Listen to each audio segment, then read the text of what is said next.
taking control, shoveling dirt in every hole.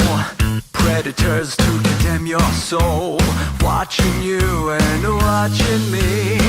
We're all connected but separated, misunderstood and so frustrated. A million armies of one have invaded, watching you and watching me. We live behind glass curtains and act like nothing's wrong. Soon you will belong. I know you're out there somewhere. We've watched you for so long. Wait for you to fall. We'll expose you all. I know you're out there somewhere watching me. The little brother wants to make headlines, be immortalized. Everyone's got an electric eye with the digital spies. They've watched you for so long. I know you're out there somewhere watching me.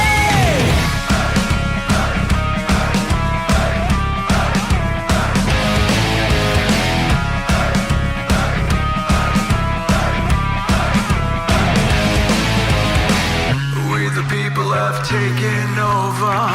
We the people are little brother, standing by to dethrone each other, watching you and watching me.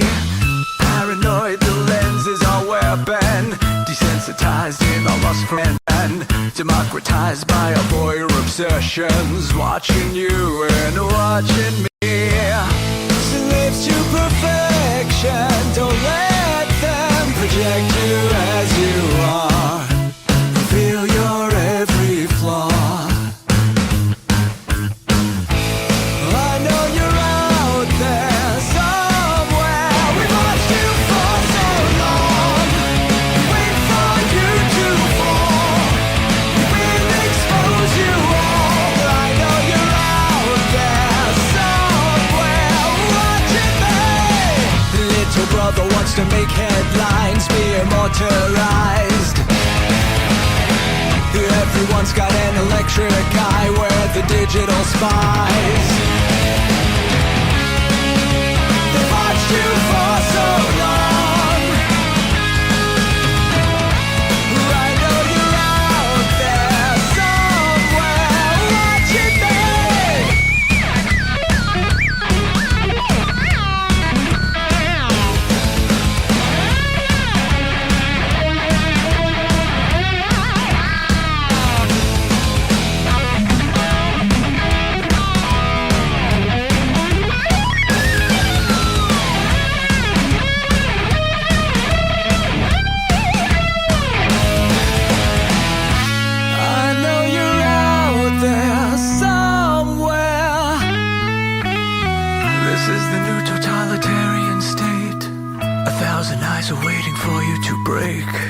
Stay in line, don't make a mistake. We're watching.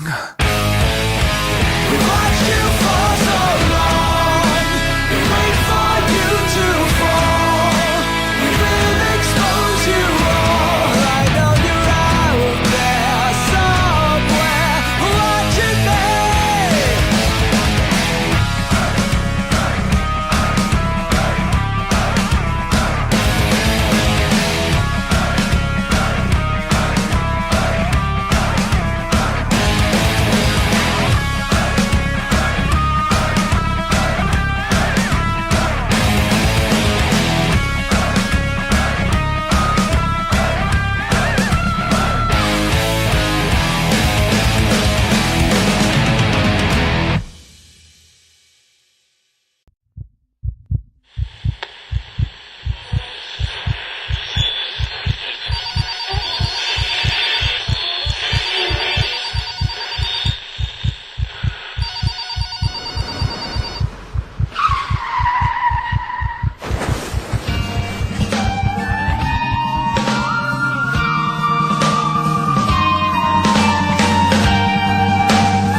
Let your experience begin right now. From high atop the mountains of British Columbia to you listening around the world, this is Spaced Out Radio. You can follow us on our website, spacedoutradio.com, on Twitter, @SpacedOutRadio. Give our Facebook page a like, Spaced Out Radio Show. You can follow us on Instagram, Dave Scott, SOR, or on our YouTube channel, Spaced Out Radio Show.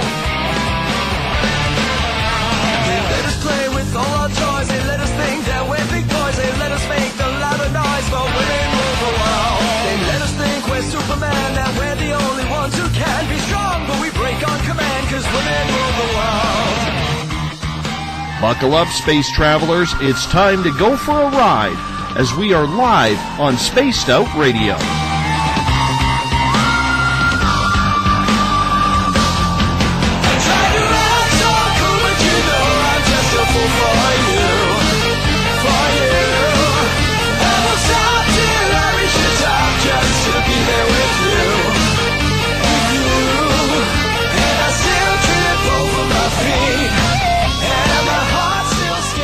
Ignition sequence start. 6, 5, 4, 3, 2, 1. Said the deeper I go, the deeper I fall.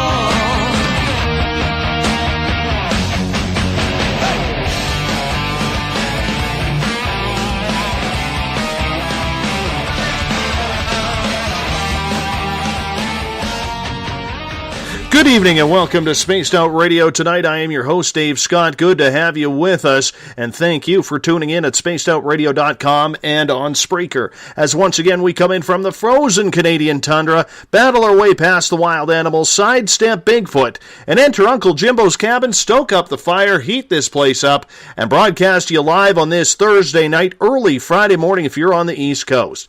Here at Spaced Out Radio, we are broadcasting 3 hours a night, 7 days a week. We want to be your official one-stop shop when it comes to the crypto, supernatural, conspiratorial, ufological, and so much more. Like our music? Hey, if you head to our new look Spaced Out Radio website, you can listen to the guitar god himself, Ron Bumblefoot Thal, formerly of Guns N' Roses. Check out a couple of his music videos by clicking on the Bumblefoot banner. Also, you can check us out on Twitter, @SpacedOutRadio. Give our Facebook page a like, Spaced Out Radio Show. On Instagram, I can be followed at Dave Scott, SOR. Subscribe to our YouTube channel, Spaced Out Radio Show, and of course our website is spacedoutradio.com. At this time, we say hello to everyone listening in on the High Plains Talk Radio Network, in the Spaced Out Radio chat room on Spreaker, along with on Facebook, the SOR, Space Travelers, Euphoria Chronicles, Chronicles of the Unknown, and Forest Moon Paranormal.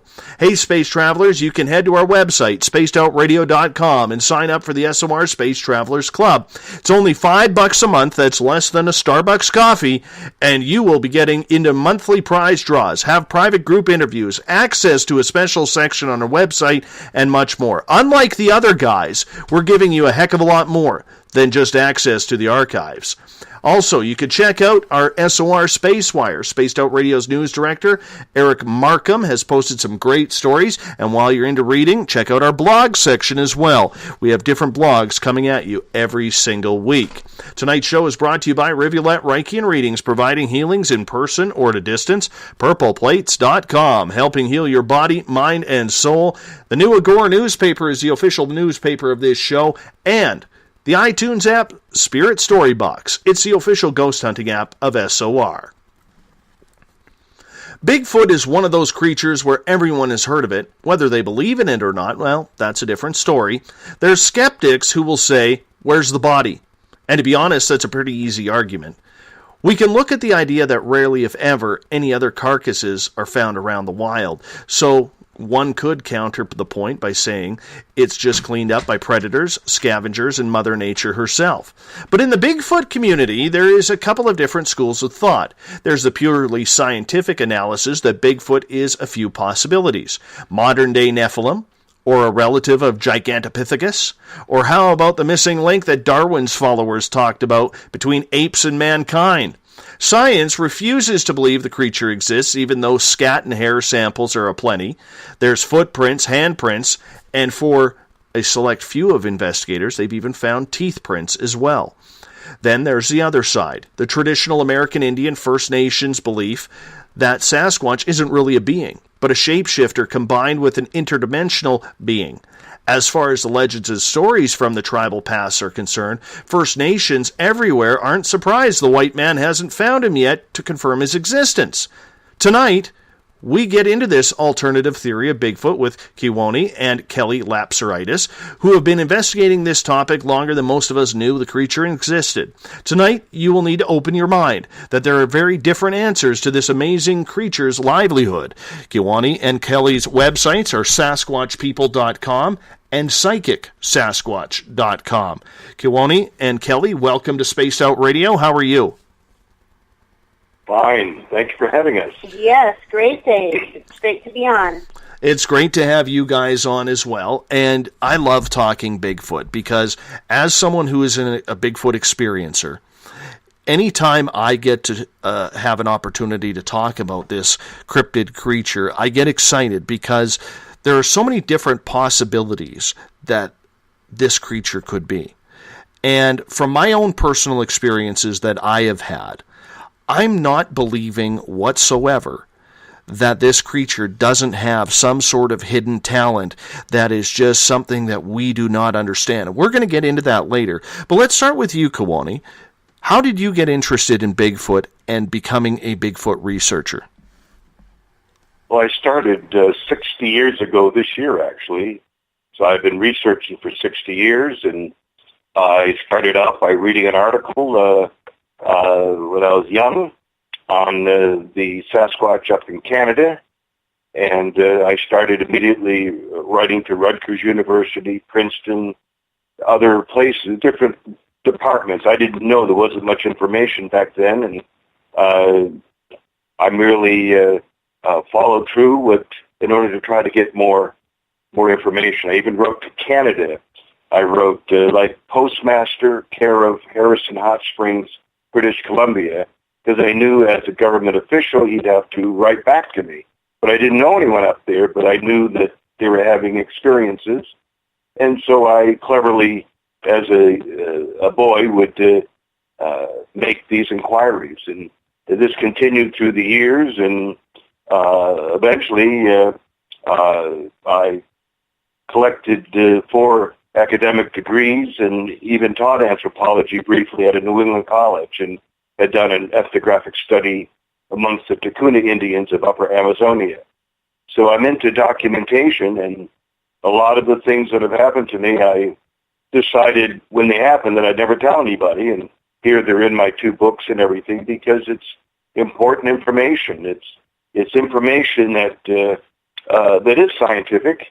I followed the scientific paradigm as far as it'll go, and I objectively followed it, and it led to a psychic Sasquatch with a UFO connection. And I can't make any apologies for it because now I've documented 363 people that have had these experiences, 3 of them physicians, 1 attorney, 2 scientists, and 3 college professors, and then people from all walks of life that have had the telepathic experiences, and 17% of them had either there were either ETs there or there was a spaceship was seen, and then all of a sudden within the hour or 30 minutes there was a Sasquatch walking around the yard.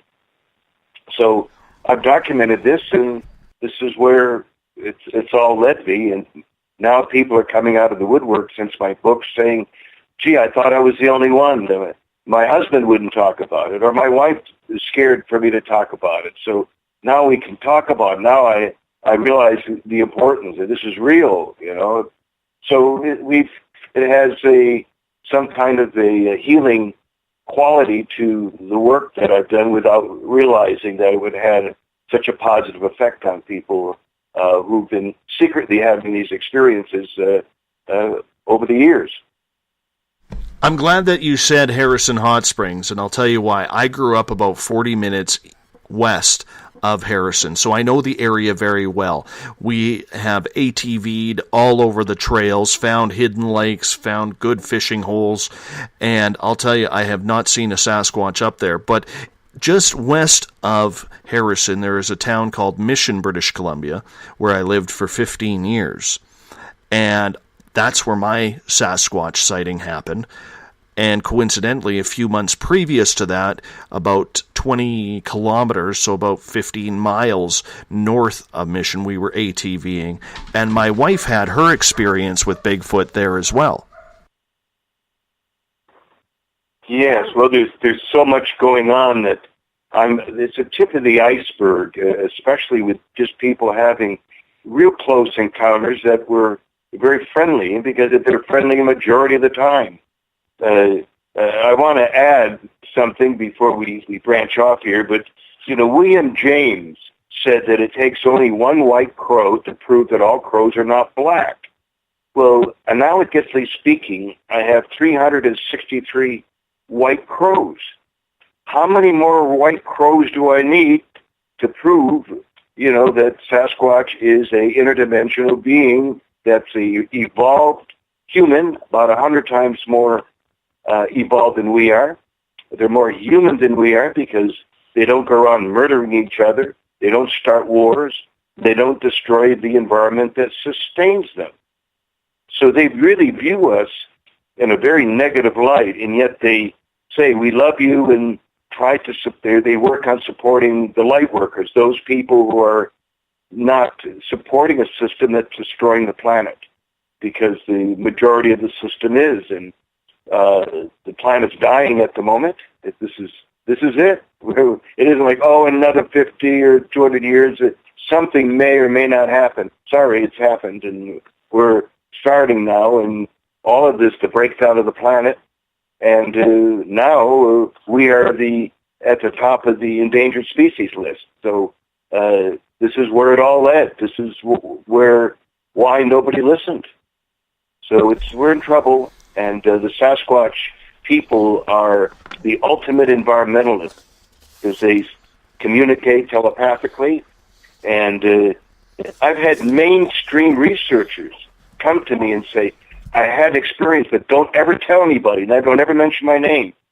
And I said, but that's the purpose of it, to break this not monster hunting nonsense that people are into. They're after an animal, a monster that doesn't exist. And the more aggression they put into it, the more they'll push them away. They're that sensitive. They're that evolved. So it's a shame. It's sad, and we're trying to turn some of that around to let people know that these are very special beings, and there's a whole story to it that they have shared with us through a man up in Canada who will be speaking at our up-and-coming conference in September. And it's a message to humanity, and they channel it to this person because he had such a clear mind and gave him a lot of information that he wrote down in 50 chapters, and that can be found at my website also, because we're friends and we're helping to get this information out of what the Sasquatch want the world to know. And it's called A Message to Humanity, and it's on my SasquatchPeople.com website. And also PsychicSasquatch.com, too. Yes. Both places. Kelly, how about you? What convinced you that Bigfoot was real? Well, my own personal experiences, ever since I was a child, I was always very interested in subjects that were mystical and paranormal. So I was always pretty open-minded to that kind of thing. But when I lived in Arkansas for a few years, off and on, I would have different experiences out in the woods, both physical sightings and hearing different sounds, as well as having psychic feelings of just big beings being around me, and I couldn't quite explain it.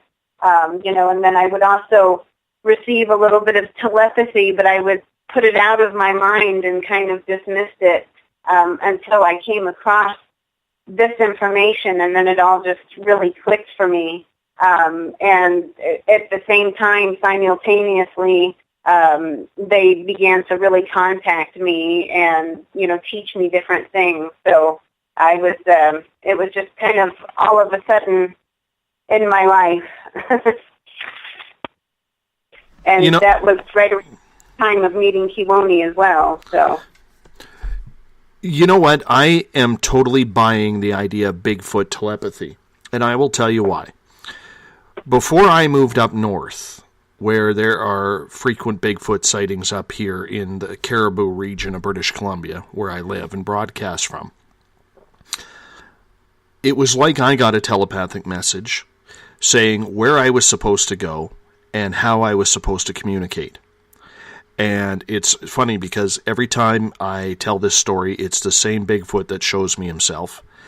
And I realize, when you talk telepathy, you're really putting yourself out on a limb here. But the experience that I have had, I believe everything now, because after what I've gone through the last 4.5 years, I truly think anything is possible.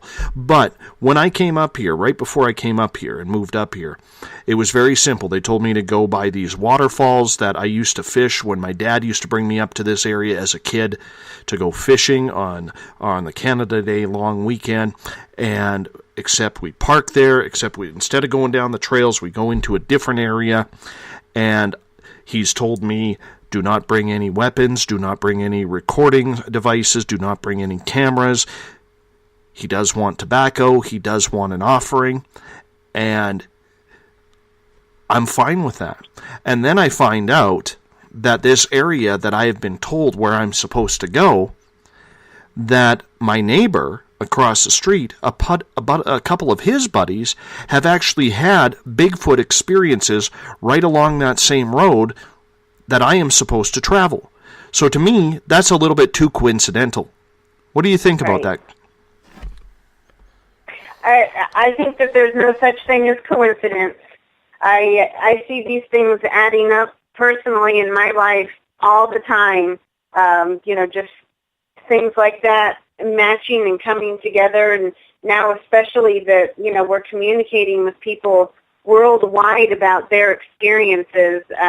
We'll have identical things being told to us at around the same time, but there's also different scenarios, like what you said, is that, times and places and people all matching up. And one of the most amazing things to me is, through this telepathy, we've met many different people that are contactees and that have ongoing relationships with the Sasquatch people.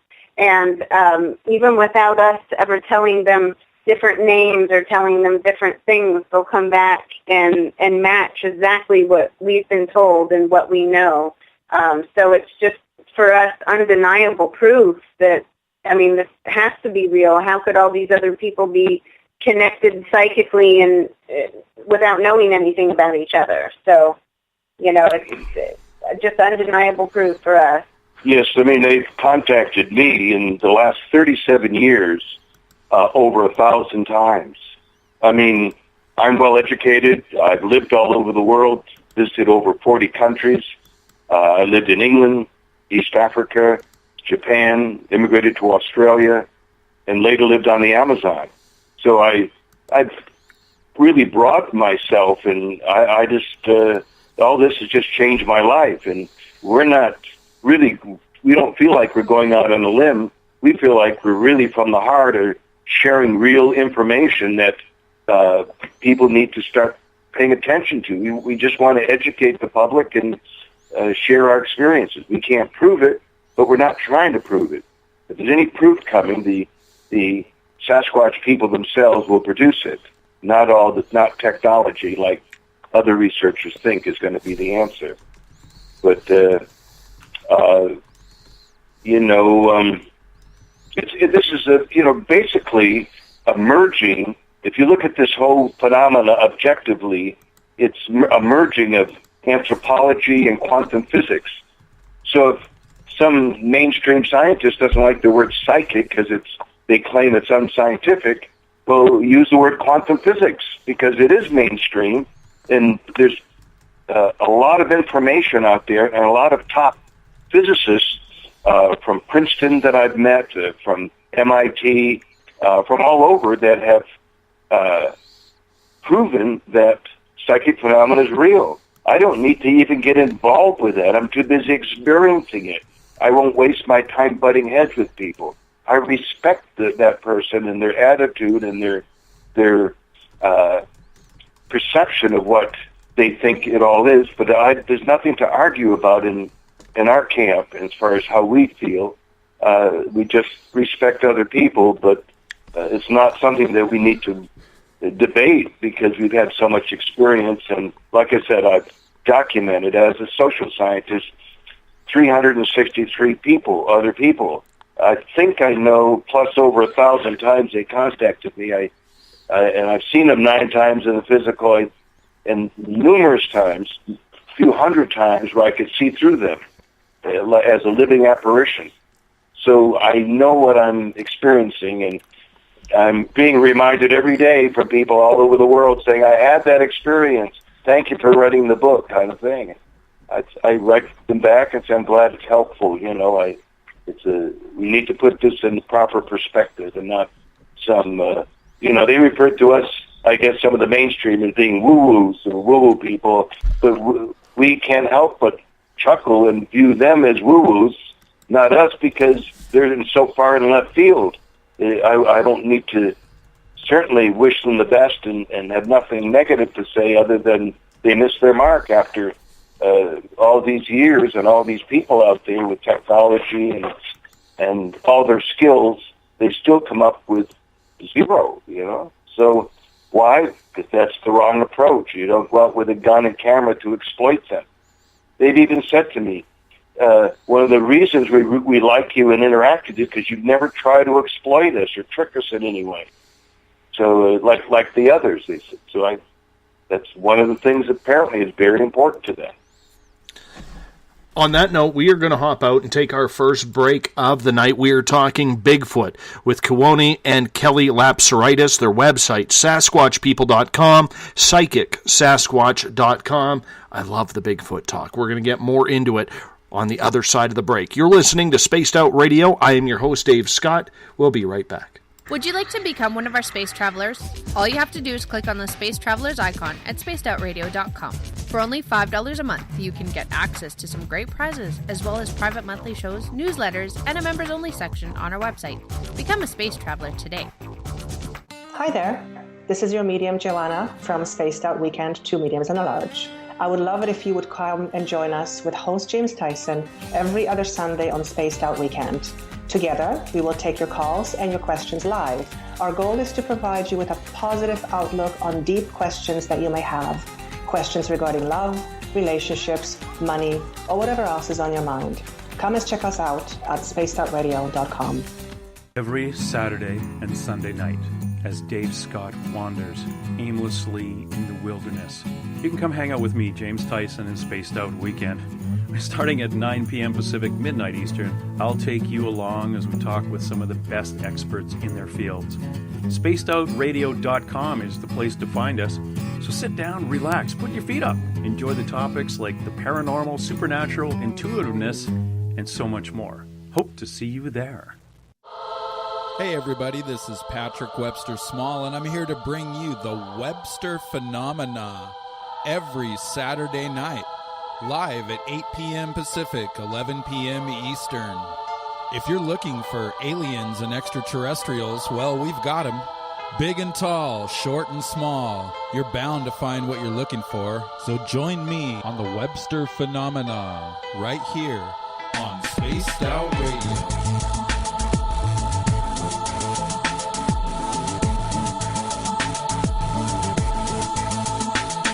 Visit purpleplates.com today. For over 40 years, the Purple Energy Plates have been delivering amazing results for their many customers. Inspired by the great genius Nikola Tesla, the harmony, healing, and energetic effects of the plates have proven over and over to be beneficial and often miraculous to thousands of customers. With their money-back guarantee and the many benefits, How can you afford not to get one? Check their site for daily specials and choose from their many energy products. You won't be sorry. Visit them today at purpleplates.com for mind, body, and spirit. And expect a miracle. Have you ever wondered about those weird and strange creatures people have reported throughout history? Do you wonder if those stories are real? Me too, and that's why I started Cryptopia.us. Hey, this is Rob Morphy, crypto historian.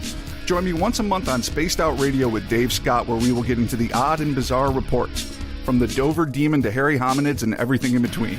I will break down what people like you and me are seeing at spacedoutradio.com. Looking for a place to advertise at a very reasonable cost? Look no further than Spaced Out Radio. SpacedOutRadio.com has an advertising tab that you can click on to check out our daily, weekly, and monthly packages to play on radio or our website, including social media. From commercial spots to banners, we have it all.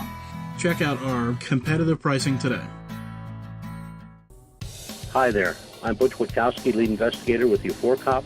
On the final Monday of every month, you can listen to me and host Dave Scott on Spaced Out Radio's Strange Days.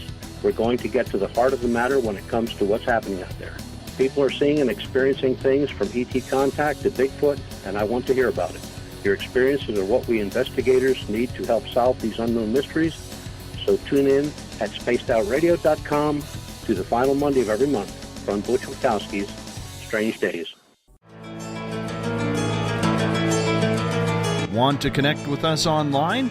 Find us on Facebook, Spaced Out Radio Show, on Twitter, @Spaced Out Radio, on Instagram, Dave Scott, SOR, on YouTube, Spaced Out Radio Show, and our website is spacedoutradio.com.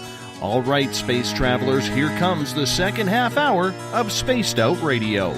Welcome back to Spaced Out Radio. Tonight I am your host, Dave Scott. Good to have you with us. Tomorrow night we finish off the week with Dr. Joy Pugh, as we will be talking biblical prophecy tomorrow night on Spaced Out Radio, 9 p.m. Pacific, midnight Eastern Time. Hey, if you want to follow us on Twitter, you can do so at Spaced Out Radio. Give our Facebook page a like, Spaced Out Radio Show. On Instagram, I can be followed at Dave Scott, SOR. Subscribe to our YouTube channel, Spaced Out Radio Show, and our website is spacedoutradio.com. When you go to our website, you can check out some really cool features. You can check out the SOR Space Wire, where we have news stories put up there by our news director, Eric Markham, on a daily basis. Eric will be joining me in hour number 3 tonight. As well, you can check out our Bumblefoot page if you want to learn more about our resident guitar god. You can read any of the blogs, see who we affiliate ourselves with, and join the SOR Space Travelers Club for just $5 a month. Tonight we are talking Bigfoot. And I love talking Bigfoot, especially this side of the topic. It's not so much scientific as it is about the spiritual side of this enormous yet gentle creature. SasquatchPeople.com, PsychicSasquatch.com are the websites for Kewaunee and Kelly Lapseritis. Welcome back. Yes, we're here. Thank you. I've got a million questions here because my personal experience leads me right down the path of the way you are investigating this. You've called, throughout the first half hour, Bigfoot, you called them Bigfoot or Sasquatch people. Why do you refer to them that way, Kelly? Well, because I feel that they're a people. They were, here on planet Earth before we were. The way that they've explained it is that they were seeded and created for this planet as a humanoid being, and that they're our elder brothers. We're more closely related to them than any other mammal. And so the star elders that created us and all life forms, they created them here to care for Mother Earth and to assist in the spiritual evolution of our collective consciousness. And we used to live together with them when humans were more spiritually conscious and when we were still connected to the council of our star elders. And that's what our aim and our goal is now, and that's why so many more people are becoming aware of them and developing relationships with them and why we're seeing so many drastic Earth changes is because Earth is changing and our collective consciousness is changing. Yeah. Can anybody get in touch with Sasquatch? Because I'll be honest, we have a few listeners who tune into this show who have had some amazing Sasquatch appearances. And what I mean by that is all three of them have horses. One incident happened in Colorado, another one on the California-Nevada border, and the other one in Ontario, Canada, where they have actually went out to their barns and noticed that the manes of the horses were braided. Kewaunee, do you believe that Sasquatch is making communication with that, or he's just a lover of horses? No, they can communicate with all living things. They can do telepathy to birds, to animals, and so on. They're very powerful beings beyond anything that the average person could think of. And I'm not exaggerating. I'm still downplaying a little bit. But they are, they have been seen with different animals, with a cougar. They've been seen with a wolf. They've been seen even walking with a herd of deer. These kinds of things. And so some of the weird anomalies that we hear about them is, I've either experienced or I've had someone that I trusted that had the same experience. So it just keeps going and going, all this high strangeness, and yet it's fine. We, at this point, after 37 years of this, the paranormal has become very normal to me. Telepathy, for example, there's basically three kinds. There's visual telepathy, feeling telepathy, and verbal telepathy. And I've experienced all three at the same time, at times, depending on what's going on. And I've experienced telepathy also with a bear, with a wolf, with a snake, 3 times with ravens, twice with 2 different hawks, and many years ago, before he died, with my black lab, Comanche. So all these things changed my life. This isn't just something that I thought I want to sit around and brag about. This is part of the research that's changed my life, and that I'm not afraid to openly educate the public on these incredible aspects that are there for everyone. Everyone should be able to connect with the Sasquatch people. But if they've told me, they said, if people want to do it for just they're curiosity seekers, we're not interested in connecting with them. If they want to help the planet, if they want to let go of their anger and their fear, then they could come to us. But people who want to come to us need to clear themselves. And this is important. It may seem like something that's trivial, but it's if you do a 3-day sweat, or you fast for 3 days and you go out by yourself in a tent someplace where they've been around, and you're sincere and you let go. If you letting go of negativity, you feel you need to weep, cry, let go. If you're out there by yourself, that's healing. That's needed. That's probably was needed, long overdue, to be released. And once people do that, and relax, and exchange fear and all that for love and trust, as long as it's coming from their heart, they'll increase their percentages of connecting with the Sasquatch people. At times, they've even told me, because of my academic background, they said, "Little brother, get out of your head, back into your heart." And it's true. I have to always have to work at it somewhat. So it's there and it's real, and everyone has access if they want to work at it. I have talked to a number of First Nations people up here in Canada who have stated to me along the same story here. Sasquatch allows you to see it. It doesn't, you're never going to find it. unless it's just coincidental. But usually, if he decides that he wants to show you what he looks like or where he is, he will make that decision. Kelly, do you buy that argument that First Nations people use? Yes.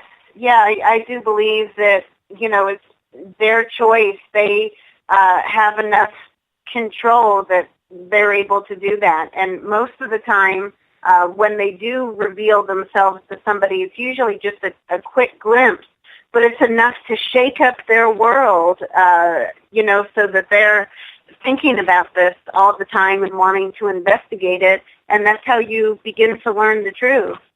I think that there's been instances where, possibly they were caught off guard by getting a glimpse of them, but they are far too intelligent to, actually get captured in a way that humans would be able to outside of using advanced technologies to try to capture them. So, yes, I believe that, it's a gift if you have any kind of encounter with them. Why do you think... Go ahead, we're please. meant to have. Oh, no, I'm sorry. I'm just saying that an encounter that you were meant to have. Mm-hmm. Something that sparks your remembrance. Kewaunee, why do you believe Sasquatch chooses only certain people to see it? There's two sides to that I understand. One is just good people that they refer to as light bearers or light workers that are maybe a massage therapist, they may be an herbalist, they may be a naturopathic doctor, they may be a nurse, but a nurse that's more holistic, more alternative. People who help other people in their community and are known to do a lot of work and helping out and so forth in different projects and helping people. Those kind of people have a higher vibrational frequency, which attracts the Sasquatch people and ETs because it's closer to who they are with their compassion, with their empathy, with their reaching out. Pardon me, please. So the other side of it is that they said that there are some people that are here for a specific reason, whose souls are from off-planet. And that it's easy for those kind of people to believe in UFOs, to believe in many different things that are already real and out there, but to get involved in it because that's part of their mission. So when they reach a certain point in a society where they start drifting away from a lot of the societal values because it's not the same values of what the ETs and Sasquatch believe, is closer to more basic Native American religio philosophy and living and being attuned to a universal flow, a universal energy that's there that somehow they're very, very, very attuned to. So they are attracted to these two types of people. My booking coordinator, Corey, is in the Space Out Radio chat room on Spreaker. And she has a message for you, Kewaunee. She's saying that she saw you speak here in 100 Mile House, British Columbia, about 12 or so years ago. You doused a local map for her because of her secret camping spot, because she thought there was something there. And the exact spot that you said there was some hanging out is the exact same place that she has had the experience. I've done this about close probably to, I want to be honest about this as best I can, probably 50 or 60 times for people and being accurate every time. One of the times I did it for a woman who in Seattle who goes to Russia every year to backpack and camp and visit friends and stay with them, and she goes to southern Siberia and always with all her backpack and all her equipment. So she asked me if I would douse 11,000 miles away and to find a almost, which is a Sasquatch type there in Russia. And would I do that for her? And I said, certainly. So I did, and she produced the maps, and I scanned them and did everything. And I said, well, there's a portal right here that's being used, and there's a female almost. If you go there, she'll be there as long as you have an open heart. And when she got back, actually, I'm sorry, I'm going to back up. It wasn't when she got back. She called me from Russia, and she said she went out there, and the first night, a female almost jogged right through the edge of her camp, right there. She was sitting by herself by the fire, 11,000 miles away. So no kidding. These are some of the things I've helped. Back in 1984, I found the most wanted criminal in the state of Oregon for working with the district attorney of Douglas County there and with the state police. I had moved there, and they found out of my abilities and asked me to help because he was chopping up little girls after he raped them, and so he's still in jail now. I worked the case with these state police, and so I'd rather help people with what I have and not use it for anything else. Claudia in the SOR Space Travelers room has a comment. She's saying, I had a Bigfoot in my bedroom window talking to me. I almost fainted, was so scared because I'd never heard this sound before. He was definitely making a point and making conversation. He was there for at least 10 minutes before walking away, but she was so scared, I just sat there frozen. How or why do they pick a person to come to? And she's saying, I heard them again later at my nephew's, 5 of them. Then I knew it was Bigfoot 100% at my window. Well, often they'd say to people, please do not be afraid. One person, they said, we know, do not be scared. We know we look frightening to some people, but we are soft. Our hearts are soft. So we would never hurt you. We love you and respect you. This is what they said to one woman. So, and it's true. This is how they are. There's people say, well, they kill people and all this stuff. Well, it's rare to find a rogue, but they're there. And even the rogues are not killing people. But there is other beings out there that were released by negative ETs that some of the DNA was taken from a kidnapped Sasquatch to make this being in order to perpetrate all these crimes of missing people in national parks and stuff. So it's a long story, and there's a lot I don't know about in that sense. But Sasquatch is being blamed for all these missing people every year, and we're trying to put all this in perspective because there is the good, bad, and the indifferent everywhere in the universe. And there is, because they're people, just like we are. So we can't say that a certain race or a certain looking type of person is bad. It's everybody's individual energy and personalities and their intentions. So it's really kind of hard to say exactly why they may have been contacting her, but it sounds like obviously they wanted to make contact for some reason, and it could be for any number of reasons. It would be hard to say, but obviously since they didn't harm her or attempt to, then it wasn't anything malicious. But you can always try to connect with them again when you set that fear aside and focus on them. And if you feel like you're ready to find out more and to commune with them, you practice meditation and going into your heart space, and you discover the answers for yourself, because everybody has their own truth and their own relation to them and to other beings. Claudia has a follow-up question, Kelly. Even though we cannot understand Bigfoot, will the information still be downloaded, and will we understand it later?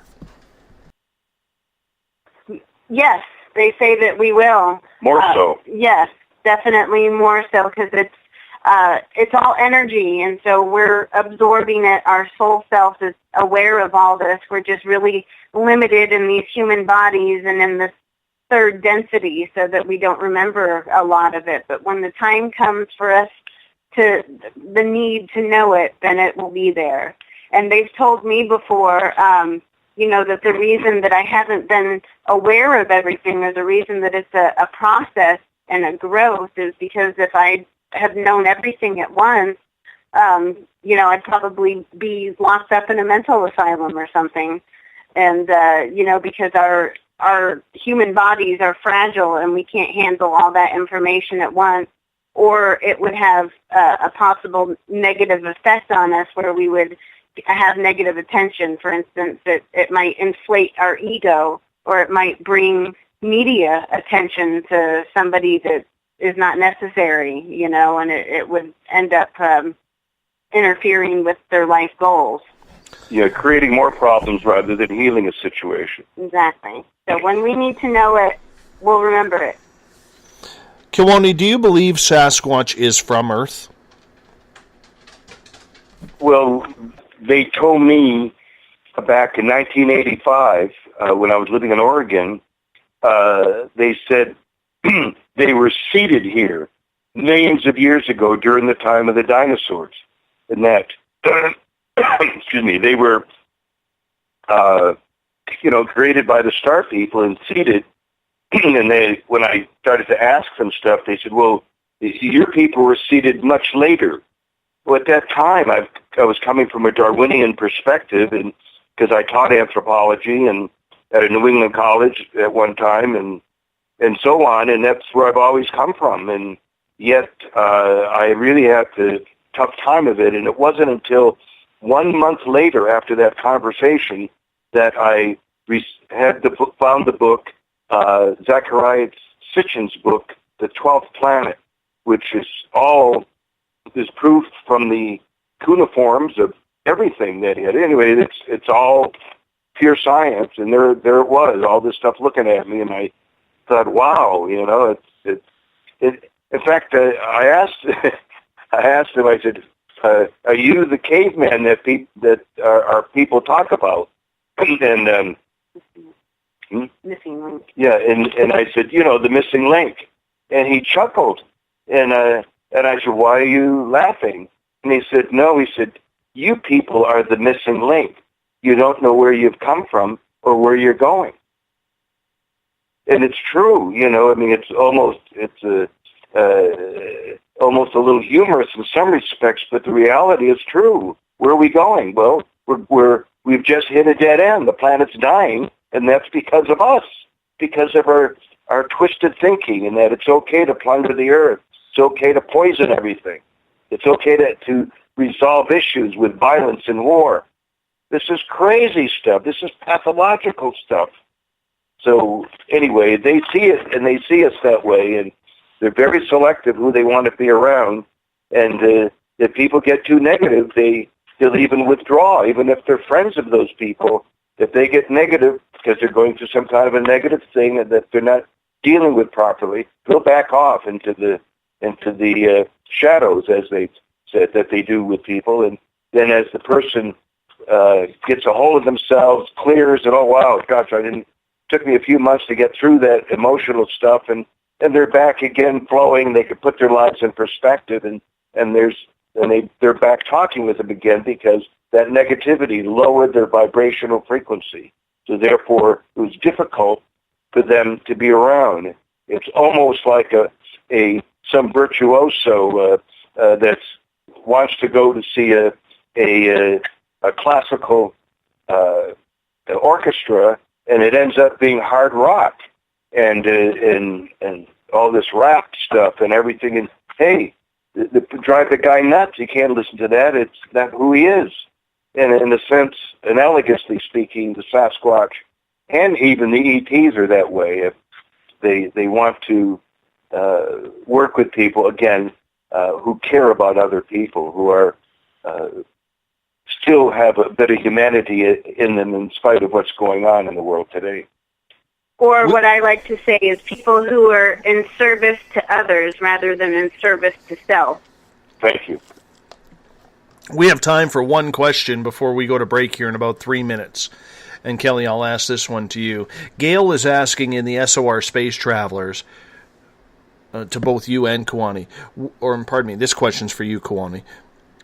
Where did you have your conversations with Bigfoot, and how did you know that it was Bigfoot talking to you? Well, first of all, they've talked to me when I've seen them, but also you know their vibration. Now, I've had people try to argue with me about this, and this is how I say it. You know them, you can feel them, and it's like this. If you walked into someone's home after being outside in the cold, and, let's just say it was right around 65 degrees inside the house, and you're sitting there talking to this person, and all of a sudden you hear this fan go on, and this hot air hits you from behind. I don't mean a blast, but, you feel it coming. Well, they immediately say, well, that's a wall heater. And I don't have to turn around and say, my God, what's that? I need to look at it. No, you don't, because you know that it's coming from some heat, and you can feel it blowing on you, and you understand immediately. You don't have to. Or it was in a hot summer day, and it was a air conditioner that all of a sudden came on. So in your back could be to it, and you know immediately what it is. And it's something like this, again, analogously speaking, that you know by their vibration, by their energy, if it's an ET or a Sasquatch even. So that's the best how I can say. Maybe Kelly can answer that a little bit better. Yeah, I think he explained that well, but it's I think another way to put it into perspective is how people know when they're being visited by a spirit. They might know that their grandmother is in the room, or that, a loved one that has passed on left to this particular flower for them, and they know that it's a sign from above kind of thing. And that's how it is with the Sasquatch. You can just feel through their vibration, you can sense exactly who they are without needing to, question it. I guess it's something that develops as you develop psychically, but once you're tuned into it, it's just no mistaking. And a lot of times they won't identify themselves. You can sense if it's an individual Sasquatch, or you can sense if it's 3 Sasquatch standing there, or oftentimes when they speak to me, it feels just like a large collective group consciousness where I don't actually feel a body or a being in the room, but I know that it's a collective group speaking at once. Yes, I had that experience at an outdoor wedding out of Tillamook, Oregon, back, I think it was 1987, and I arrived on a blistery day. Here it was the first week of September, and the weather had been great, and it was supposed to be around 65 or 70 that day, but that whole weekend was galing, wind, rain, black sky, absolutely horrible, and I drove up 200 miles for it, and my Toyota I was holding on because it was pushing me, the wind, sideways, and very close to the coast there, pushing me around right on the road. It was awful. And when I arrived there, they were upset, the whole family, and they said, we're going to have to cancel. We can't seem to find we've got the next 3 days, it says it's going to be just like this. And it was cold and everything. It was just horrible. And so their outdoor wedding, they tried to quickly get it inside by calling around the different pastors of the churches, and it was too late. They couldn't do it just for one day, the next day. So they pulled me aside and said, you've talked to the Sasquatch people up here. Would you ask them to help us to change the weather? You said that they can do that. And I said, yeah, I've seen them do it several times. So I said, I'd be happy to see if they would. So I went in the guest room where I stayed and lay down on the bed. I had been traveling all day and took some deep breaths, relaxed, and started telepathing to them, and the whole group came through. They were just right outside there somewhere. There were forests all around. This was a ranch in the edge of the wilderness. And I asked them about this, and they said, just a minute. And they were talking this language, this other language that I could not understand. And then they came back and said, yes, we'll be happy to help you. These are good people. We will help you. But just know, as soon as it's over with, we must let nature go back and take its course. And I thanked them and everything. So then I stepped out of the room and went into the living room where numerous people were sitting around, the great-grandparents and grandparents, all these people, you know. And I said, well, they said, what did the Sasquatch say? And I said, they said they're going to take care of it, that tomorrow will be fine. Everyone said, oh, that's great. I mean, they believed me, and I thought they were going to say, look, you're a little nuts here, aren't you? Because the wind and gale hitting against the side of the house, the windows were pushing in. I could see them pushing in. It was so powerful. And they had the weather on in an hour's time, and it said they'll be galing the whole weekend. We woke up the next morning. It was sunny, 65 degrees. Wow. When it was over with, at 2:30, we started bringing stuff back into the barn and across the field, because it was by a tiny pond that the whole wedding and the turkey and ham and all that was served and so on. So I'm in the back of the truck helping, and we're crossing the field, and I noticed starting right around 1 o'clock, clouds drifting in. Then I noticed the rain clouds and so on, and it started to sprinkle real hard. And I said, please, no, not now. Let it. We got one more load to do. Please wait before the rain. And it stopped instantly. I swear to God. We unloaded all the chairs. We went back and got the other chairs and stuff, the last load. And then we sat around in the barn with the door closed, just chit-chatting for about 10 minutes. And then we went to go in the house. It was galing, raining, cold, wind, exactly like the first day the day before. So they did this 5 times, and to me, but 4 of those times I asked them to do it, and because we're friends, they refer to us as family. They did it as a favor. On that note, we are going to hop out for a break here at the top of the hour. Kewaunee and Kelly Lapseritis are our guests. We're talking some great different takes on Bigfoot tonight. Their website, SasquatchPeople.com and PsychicSasquatch.com. More about learning about the other side of Sasquatch right after this. You're listening to Spaced Out Radio. I am your host, Dave Scott. We'll be right back.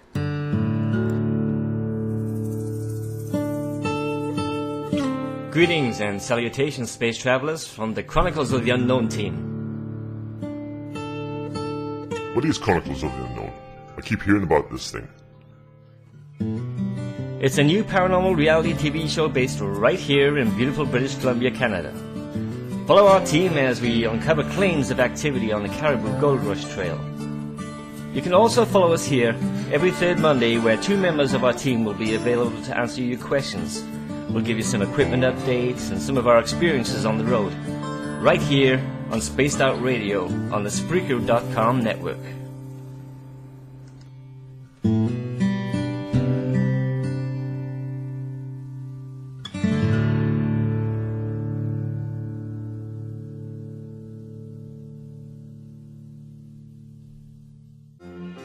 Do you believe you've been in contact with extraterrestrials? Have you seen the Greys, the Mantis, or the Reptilians? I am Samantha Mullet, and on the second Tuesday of each month, you can listen and learn from my experiences with off-worlders on Spaced Out Radio's The ET Experience. With host Dave Scott, we'll sit down and chat about what's going on with our friends from other worlds. We'll also try to answer your questions, so please tune in on the second Tuesday of the month, only on Spaced Out Radio. Are you interested in advertising on Spaced Out Radio? Head to our website at spacedoutradio.com and click on our advertising tab. There, you will find an assortment of ways you can get your product out there with us, from radio commercials to banners and social media. Have a product you like our hosts to endorse? We can do that too. Visit spacedoutradio.com for more details. Did you know that Spaced Out Radio runs 7 days a week? Hi, it's James Tyson from Spaced Out Weekend. Every Saturday and Sunday night, starting at 9 p.m. Pacific, midnight Eastern, you can join me and my guests for some great chatter about what's going on out in the universe, or even in that dark part of the basement you really don't want to go back into. Well, let's find the answers to your experiences together. So come on up to Uncle Jimbo's cabin on the weekend. For more information, look us up at spacedoutradio.com. You hear footsteps in the empty room above you. A rocking chair begins rocking by itself. Don't be afraid of the things that go bump in the night. Reach for Spirit Storybox, the iPhone app the Huffington Post UK called the only ghost hunting app you will ever need. Spirit Storybox. The spirits are telling their stories. Are you listening? Attention Spaced Out Radio listeners, for only $5 a month you can join Spaced Out Radio Space Travelers. Your membership at spacedoutradio.com will give you access to private fan area on the website, get you a monthly newsletter, draws for monthly swag, and a whole lot more. Sign up today to become a part of the Spaced Out Radio experience. Right here, this is where we divulge the fruit of our research. Here on the Webster Phenomena every Saturday night at 8 p.m. Pacific, 11 p.m. Eastern on Spaced Out Radio. And we give it up to you guys, all the listeners, and the live listeners usually get something special and hang out in the chat room. And we love to have you. So we'll see you every Saturday night at 8 p.m. You know where. If you're a fan of social media, you can follow Spaced Out Radio on Twitter at Spaced Out Radio. Give our Facebook page a like, Spaced Out Radio Show. You can also follow us on Instagram, Dave Scott, SOR. Our YouTube channel, where our archives are stored, is Spaced Out Radio Show. And of course, our website is spacedoutradio.com.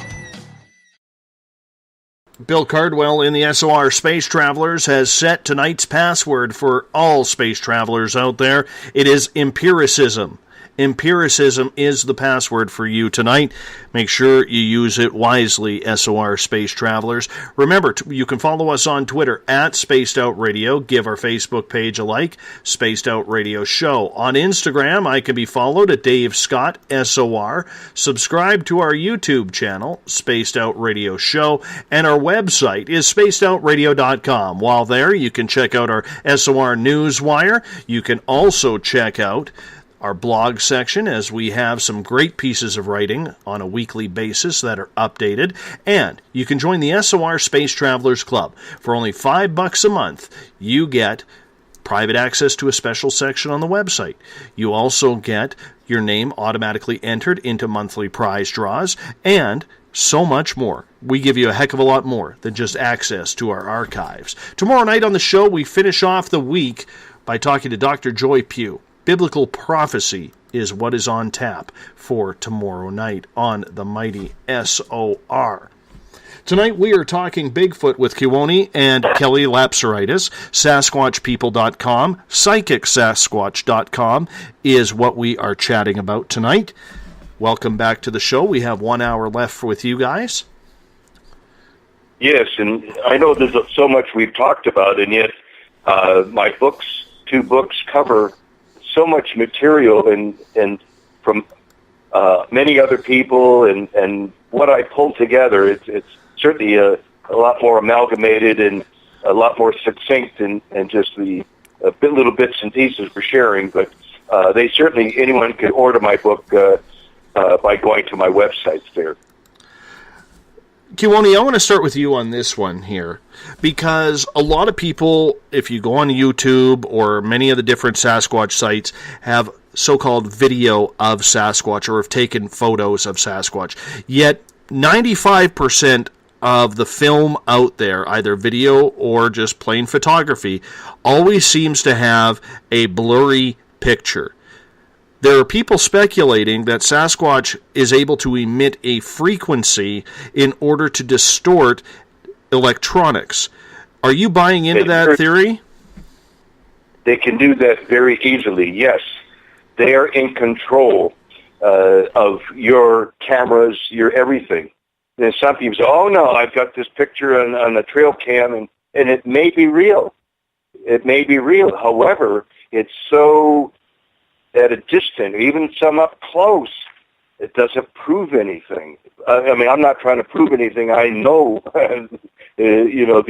what I'm doing is a part of my spiritual purpose here is to get out the truth. And it's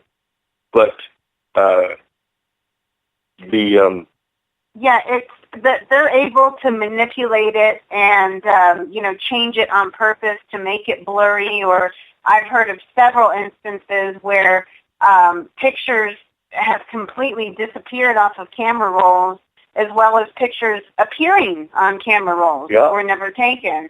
So they're able to do that. But I think also that even without their conscious effort, that because they are at a higher vibration and because, they do have different abilities other than ours, that they just naturally do that on film.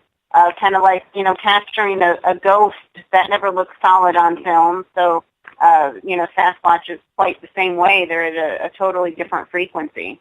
yes, on a 2009 expedition here in Washington State with a associate of mine, Mike Wasatski, and we went into an area. I told him that I could feel this energy there that was very unusual, and there may be other beings, not just Sasquatch. And so he said, well, let's go. And that was the last time when I was there. So we went back to that area, and it was really wild. And we walked. I said, I don't want to walk in very far here. And I said, I don't feel comfortable, and I don't feel evil, but I felt we were invading someone else's space. It's just like I don't want to wake up in the morning, somebody camped out on my front lawn or on my porch or something uninvited. And so they're the same way. They send out this energy that, hey, I have my family here, but you just feel they shouldn't be there. So he stepped in a little bit further and started taking pictures just here and there at random. And when we got back to the cabin and looked at him, there was a small Sasquatch sitting right there on a log and a picture that he had taken about 75 feet away. So, again, I have several pictures. I have pictures that other people have given me where you can, it's proof that I have of interdimensionalism. You can see through these beings that are there. The person could hear them walking and so on, and thought they were going to take a picture of a regular Sasquatch in the physical, but they took the picture anyway, and there they are, but you can see through them. Right, and the Sasquatch are also so, sensitive about it that when we take pictures of them and publish them, they can hear the thoughts of those who are seeing it and feel the fears or the hatred and ridicule and all of the emotions that are tied to that. And so, they're so connected to that they would prefer not to have their photos taken and published. But with a lot of people that they feel they can trust who aren't going to go and share their photos and say, look, I have proof that they're here kind of thing, they would gladly share for them because it helps them in their own spiritual development.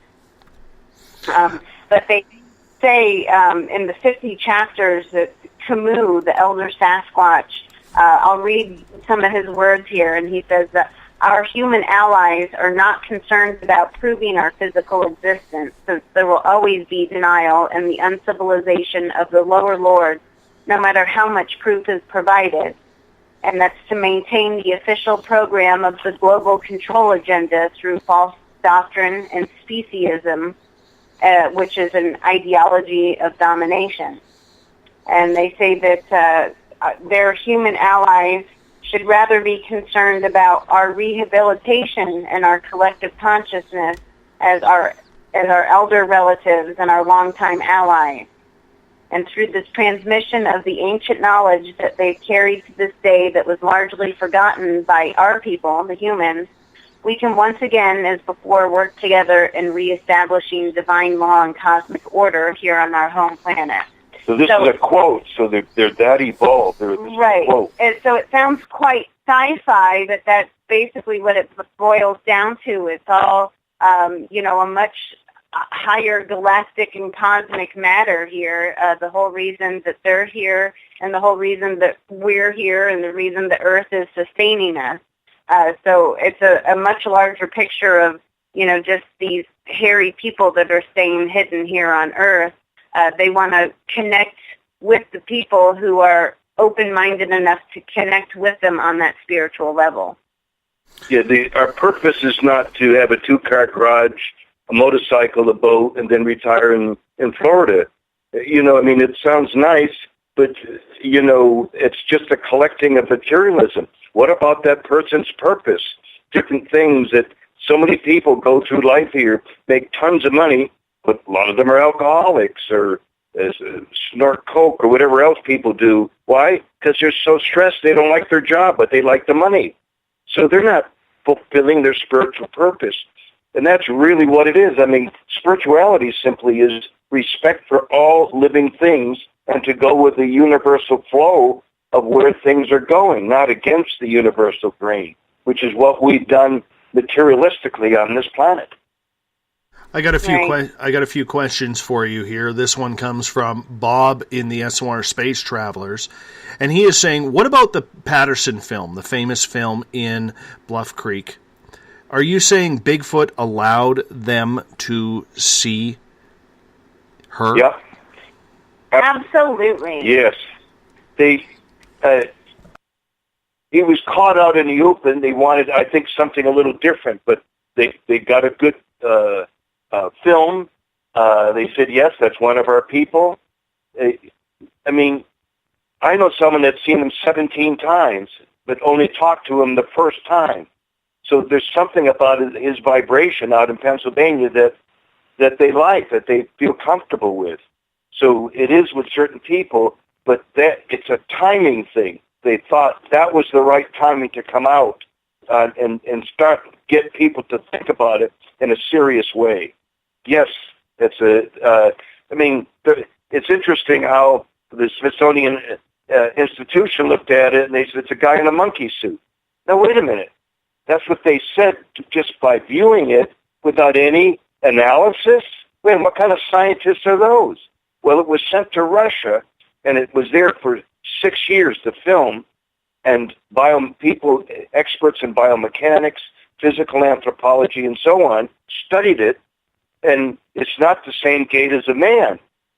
Plus, there's ripples in the muscles of the legs and back exactly where muscles should be on a person, on a living person. Certainly not a flimsy suit. Somebody from Florida sent me some pictures. They said this was taken in the trail cam. Isn't this incredible? And I looked, and I could see the guy's shoes and the cuffs of his whoever. This was a man legitimately trying to get something, but somebody found out he was doing that and put on this monkey suit, and he thought it was real. But I think about maybe 50% of what we're seeing on the internet is real. The other 50% is fakery. So, again, I'm not interested in that. I have several, both movie film, I have several regular pictures of them. They said later they may ask me to take pictures, and Kelly. So whatever they want is fine. We don't push anything because they're in control. We're too busy doing projects and trying to help them as we speak for them. We are... I didn't know this. I joke about it and say, well, the nuns in parochial school back in the 1950s didn't tell me all this was going to happen, kind of thing. Because that's how weird it started out, and now I just go with the flow. And more people can have these experiences if they just let go of the monster hunting and their fears and go with the flow. After all, we're still here and haven't hurt us at all. And when I had a brain tumor in 2012, they took care of that. So it's just unbelievable. Our lives are like a science fiction movie, except it's all for real. What is your opinion, Kewaunee, on these television shows, whether it's hunting Bigfoot, where they have the reward for killing one, or whether it's Finding Bigfoot, where they came up with that term Squatch. I've talked to other investigators who believe that these television shows have absolutely ruined years of study and research by putting it almost on a grandiose type scale of humor. What is your opinion? They're obnoxious. They're mostly for entertainment. I know a lot of the people there. I don't know them personally, but I've followed them for years. I've met some at conferences and so forth. But from what I'm seeing, it's a joke. It's an absolute joke, and it's not doing Sasquatch any favors. I mean, some of these shows, they went out with four-wheelers, and then in the wintertime, they went out with snowmobiles. Wait a minute, there wasn't an animal within, those Sasquatches are not animals, but I'm saying that in general, there wasn't an animal within probably 5 miles of them going out there revving up their engines and stuff. That isn't what research is about. They don't know what they're doing. And it looks good and it sounds good because these people really don't know what they're doing. Most researchers don't.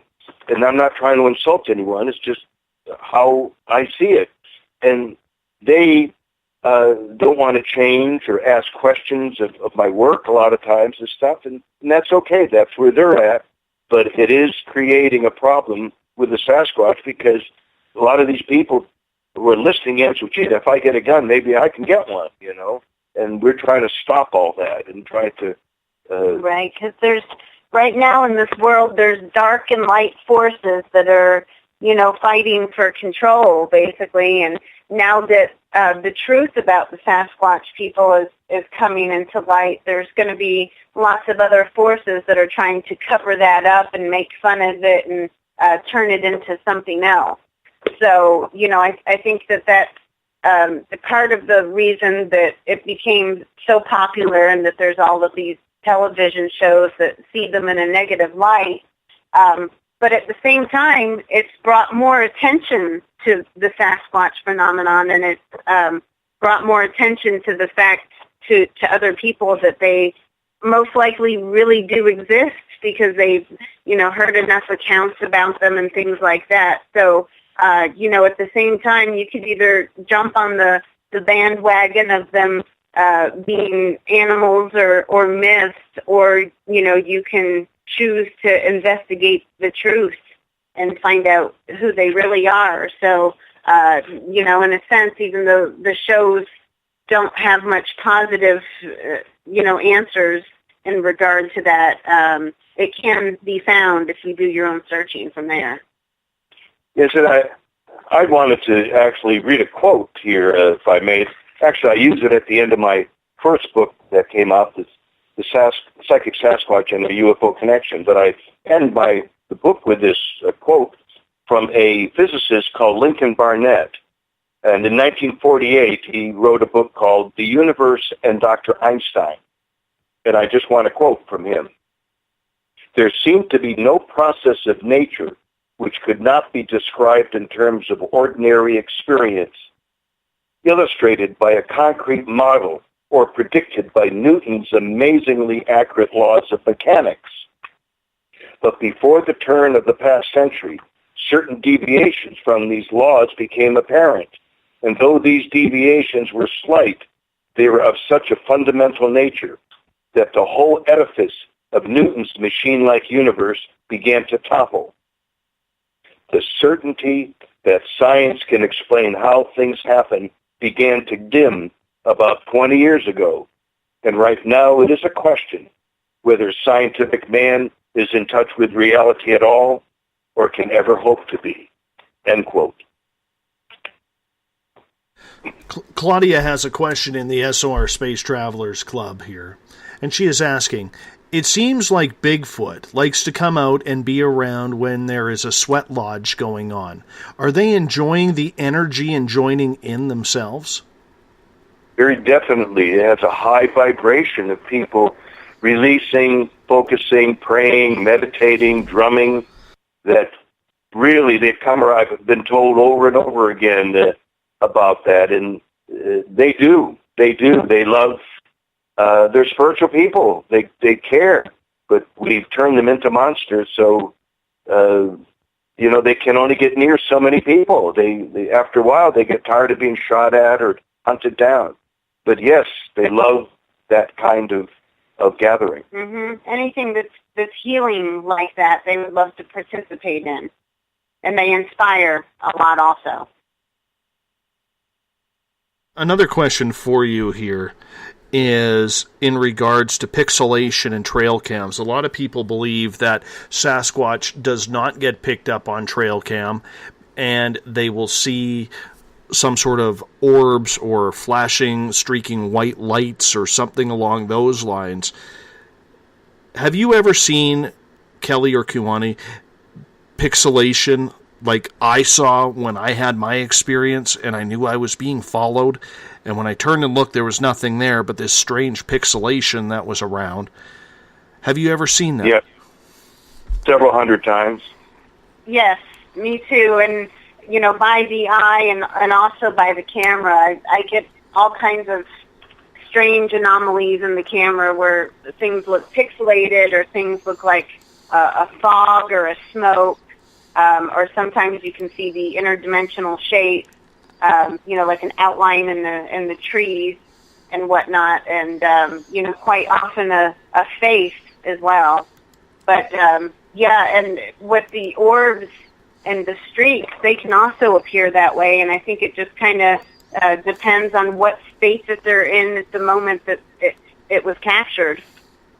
Yes, and I think it's a vehicle, the orbs, that even discarnate entities, people who have passed away, their spirit can work through these orbs as well, because they've been taken at cemeteries and everything. But definitely ETs and Sasquatch can utilize, and other beings can utilize, for however they do it in their other dimension, and become I don't know how to say, infused in an orb and then control it by your mind, I guess.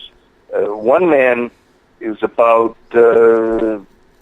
16, 17 years ago, called me from the state of Maine and said that they were seeing Sasquatch on the backside of their property, which was out into the forest at the edge of a wilderness. And him and a friend went out there to kind of see what they could find. And they were at the edge of the field standing talking in the broad daylight. And this huge orb came out of the sky, or from, high above the trees, and then came down and right up to them. It was a huge orb, and a Sasquatch stepped right out of the orb, looked at them, turned and walked into the forest. He says he figured I was the only person to tell that would not laugh at him or make fun of him. And there's so much of this I've heard, and so much I've experienced myself on so many different levels that, though I've not experienced that precise thing, I have no doubt that this man would say is telling the truth. On that note, we are going to hop out for a break here at the bottom of the hour. Kewaunee and Kelly Lapseritis are our guests. We've been talking Bigfoot for the first 90 minutes. We have another 30 minutes with Kelly and Kewaunee before Eric Markham, the SOR News Director, will join us for hour number 3. You're listening to Spaced Out Radio. I am your host, Dave Scott. We'll be back right after this. Have you ever had an extraterrestrial experience? One you just couldn't explain? Well, maybe I can help. Hello, I am Samantha Mullet. On the second Tuesday of each month, I will join Dave Scott on Spaced Out Radio to bring a human aspect to ET contact. It's something I've lived with my entire life, and I'd love to help you understand. Let's share our experiences. The ET Experience, the second Tuesday of each month, only on Spaced Out Radio. Fairies? Bigfoot? Dogmen?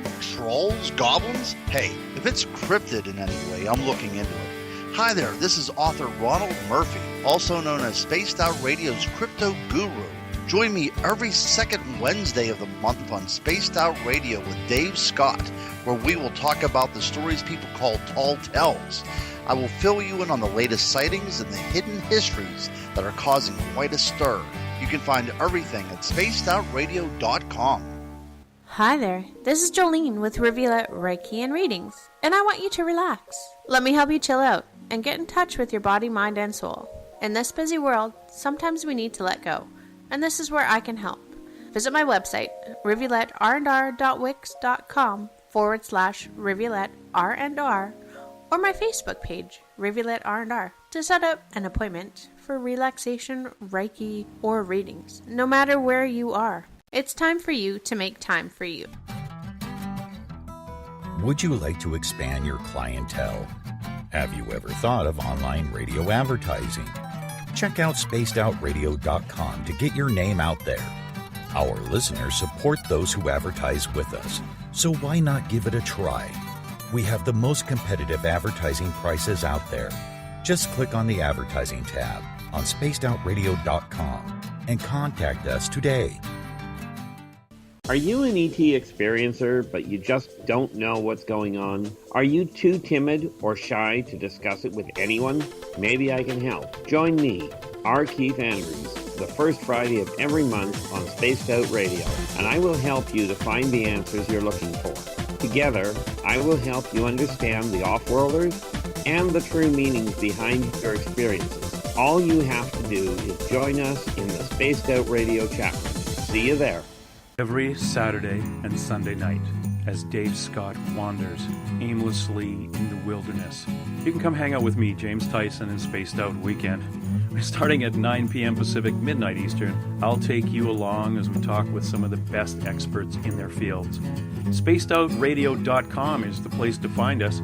So sit down, relax, put your feet up. Enjoy the topics like the paranormal, supernatural, intuitiveness, and so much more. Hope to see you there. Hi there, this is your psychic medium Joanna, and I would love it if you would join us every other Sunday on Spaced Out Weekend. With host James Tyson, we'll bring you personal psychic messages on two mediums and a large. Questions about love, life, career changes. We would love it if you would come and join us live. Call in and listen in for the experience. Allow us to open the doors to your other side. Two mediums and a large, heard only on Spaced Out Weekend at spacedoutradio.com. Would you like to become one of our space travelers? All you have to do is click on the Space Travelers icon at spacedoutradio.com. For only $5 a month, you can get access to some great prizes, as well as private monthly shows, newsletters, and a members-only section on our website. Become a space traveler today.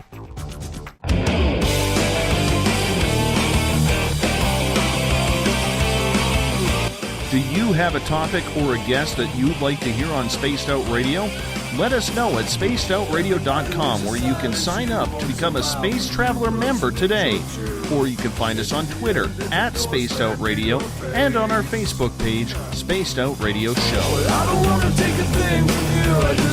And welcome back for Spaced Out Radio tonight. Tomorrow night on the show, we round out the week with Dr. Joy Pugh joining us. We're going to get into some biblical prophecy tomorrow night before I head off into the wilderness to find my Zen and my Chi for the weekend. And Uncle Jimbo James Tyson and Elizabeth Anglin step on in for Spaced Out Weekend. Remember, SOR Space Travelers, tonight's password set by Bill Cardwell is empiricism. Empiricism is the word you need to use in the SOR Space Travelers Club. You know what it's for. You got to join up and become a member of the SOR Space Travelers Club in order to use tonight's password. Hey, if you want to follow us on Twitter, you can do so at Spaced Out Radio. Give our Facebook page a like, Spaced Out Radio Show. On Instagram, I can be followed at Dave Scott, SOR. Subscribe to our YouTube channel, Spaced Out Radio Show. That's where we put our archives. And our website, once again, where you can join the SOR Space Travelers, check out our newswire, the SOR Space Wire, read our blogs, and so much more, is spacedoutradio.com.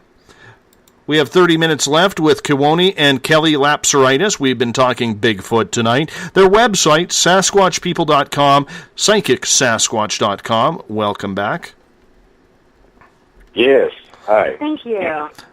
Kelly, a lot of people say, and on the skeptical side, if Sasquatch was real, we would have found a body by now. We've found bear bodies, we've found coyotes, wolves, cougars out in the wilderness. We've never found a Sasquatch body. Therefore, if we can't find a body, it must not exist. What is your counter-argument to that? Well, they have been found, many of them. We're aware of footprints, hair. There's been bodies killed and found in the past, but there's been great measures that have been made to cover up their existence.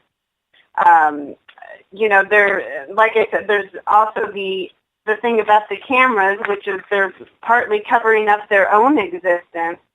But basically, material proof of them would threaten their safety if it was used by the lower powers or souls that are under their control, and which is why they say that their allies of them are unconcerned with physical proof of it. But there's been a long history of finding evidence of them and it being covered up. But basically, they bury their dead, and that's the reason. And certainly, there were situations where whatever happened to them, they died or were shot, and bodies were recovered. I know of 2 situations where black helicopters showed up and the body disappeared. Mm-hmm. I mean, yes, in detail. Since the 1850s, there's been dozens of reports of creatures that they explain to be like the Sasquatch people that were either captured alive or killed or found dead. And many of these bodies were taken whole or in parts for study. And, nowadays witnesses often report that the military personnel or FBI are recuperating the corpses of them. And here in Washington State, the wildlife guide lists the Sasquatch and mentions that DNA samples have been taken by the FBI for analysis. They say it right here in public knowledge of it. So, and they've actually also made a law here in Washington State that it's illegal to hunt and kill the Sasquatch. They have that same law here in British Columbia. And the reason why I'm asking that is because I know there in the Battle Mountain fire in Nevada in around 1999, there was an apparent Sasquatch that came out that was burning, that was rescued, and then taken away in a cube van. There's also been reports that when Mount St. Helens blew, right afterwards along Ape Canyon, there was Chinook helicopters carrying Sasquatch bodies of critically injured or dead Sasquatch that didn't survive the volcano eruption. What does the government want with Sasquatch? Well, they know they're ET related, that they're just not some animal out there like science is trying to prove, but it's a cover-up again. It's a real cover-up. It's not what we think it is, and it's so much more complex. It is, and most likely the physical people who are going out and taking them and doing these things, I'm sure told that they're under the impression that they're doing this for scientific study, for the betterment of humanity, basically. But they're brainwashed as well. Everybody's brainwashed to think that they're the good guy, So, more than likely, they don't really have any interest in studying them because they've already done all the analysis. They want to hide this information from the public. And there's a lot of this information in my books, and that I talk about one of the situations with the helicopters and so on. So, anyway, my books are really chock full of information, and I think if people are interested in wanting to know more in depth from what we've talked here, that they would really broaden their perception of what's going on. What do you think? You mentioned the ET part of the connection of Bigfoot. Do you think that they are maybe trying to create Sasquatch into their own super soldier? There's been that rumor as well. Yeah, well, Joseph Stalin tried to do that in the beginning and was unsuccessful. But then they wanted to capture a Yeti. And this is way back. This is Stalin died, I believe it was 1953, somewhere in there, 52, 53. So, it was still early on, but they had these ideas. The average person doesn't think that, they were thinking any of this stuff back then. But right. Yeah, see, like Earth is caught up in a galactic war amongst other star systems. So we're the least intelligent of the beings, and so we don't completely understand what's going on in their continued evolution, but it's been going on way beyond Earth times and into other galaxies and star systems, and where most of the humanoid races began was from the Lyran star system. But from there, for eons, there's been different evolutions where, different souls branch off to other star systems with different intentions. Some that are, like I explained, that are in service to self, and the ones that are in service to others. And, here on this planet, Earth, right now, we're a big mixture of both of them. And the ones that are in service to self are trying to control those in service to others, but love is going to win out in the end, but to answer a little bit more of your question earlier about where the Sasquatch from planet Earth, they were here on planet Earth before us, but we're all derived from other star systems. Nobody's native to planet Earth. We were all seeded here from different star systems, and most of the Sasquatch immediately before coming to Earth, most of them were from the Pleiadian star system, but that's not all of them. But before Pleiades, there was Orion and Sirius and Vega and Lyra and all of those. So it's been a very long evolution. Yeah, they're educating certain people, and we're some of the people. And I was naive. I said, well, I'll write one book and that's it, and, just put it out there and let people buy it, get an idea. But, I wasn't trying to go on radio shows and conferences and stuff. I really was a little naive, and because I wasn't trying to get myself out there. I just wanted the information out. That's the important thing. My books isn't about me. It's about them. It's important information that's being hidden, that's being denied, and that needs to be out anyway. So we're happy to share it for those that want to learn, and we're still learning. We're still students of all this, and so we don't know it all. We're learning something every day or every week or so. There's something new happening that they share or we experience. Right, and everybody else has their own personal experience with them, and it's really up to them to find out the reason of them wanting the relationship. The Hopi elders say that increasing appearances of Bigfoot are not only a message or warning to the individuals or communities to whom he appears, but to humankind at large. That the way they put it is that Bigfoot is a messenger who appears in evil times as a warning from the Creator that man's disrespect for his sacred instructions has upset the harmony and balance of existence. And so to the Hopi, what they quote unquote, what they call the big hairy man, as just one form that the messenger can take. So that's kind of a broader picture of it. But like I explained before, there also are genetic ancestors. There are cosmic elder brothers that were here on the planet before us, but we are also made up of the same DNA. And so there's some people, some souls that they're more drawn to because we've continued to evolve and incarnate together and to, continue to come here to Earth for the same collective mission to help heal and evolve spiritually.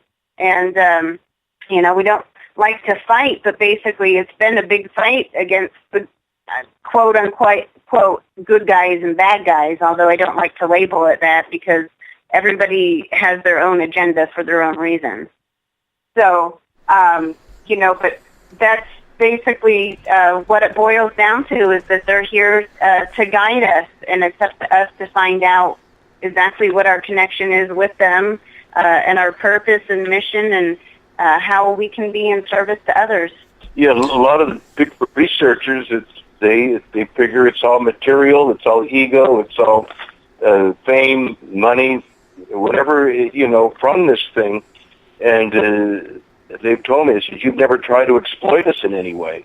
So it's again, beyond that. It's not about, to me, it's not about the phenomena, and that's where everyone is kind of hung up on, and I was a little bit in the beginning, but it's about the message behind the phenomena that's important, and what they're trying to say, because they're real beings that are that evolved, and people can deny it, but then they lose, we continue to win, in that sense that we're privy to different information, and we're happy to share that, and hopefully people act on it and apply it in their own lives, because it may serve to help them and as to fulfill their own purpose.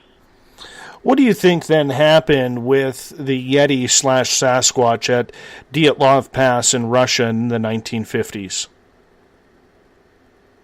Well,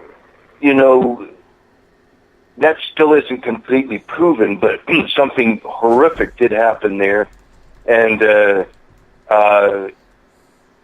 it could have been ET related even, but there's a lot of information that just was not given. And I've read two different, renditions of it and noticed that there was a lot of information missing. But keep in mind that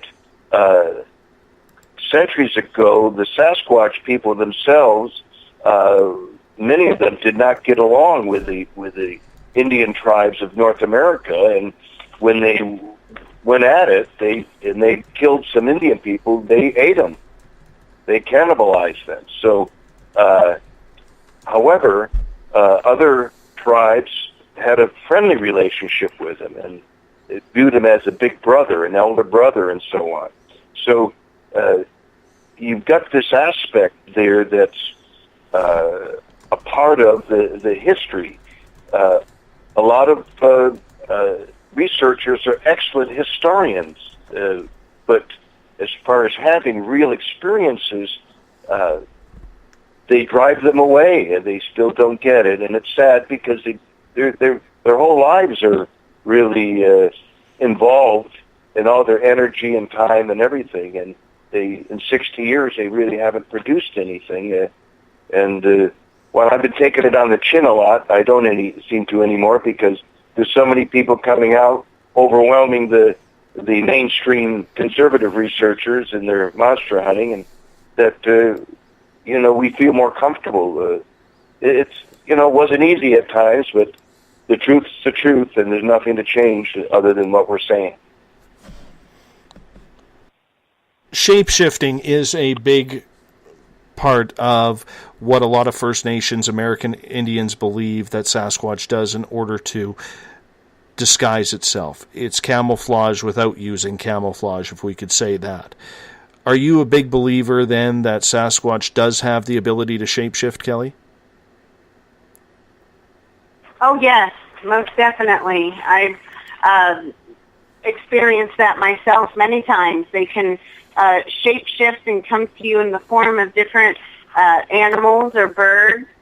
They could shapeshift into a tree, or they could, I guess you would call it shapeshift, or they come in a presence of, the wind, or, the clouds moving, or it could be anything like that. But they're able to manipulate anything in nature that they want to, and I don't say that in a bad way, but they're able to transform themselves into anything that's natural.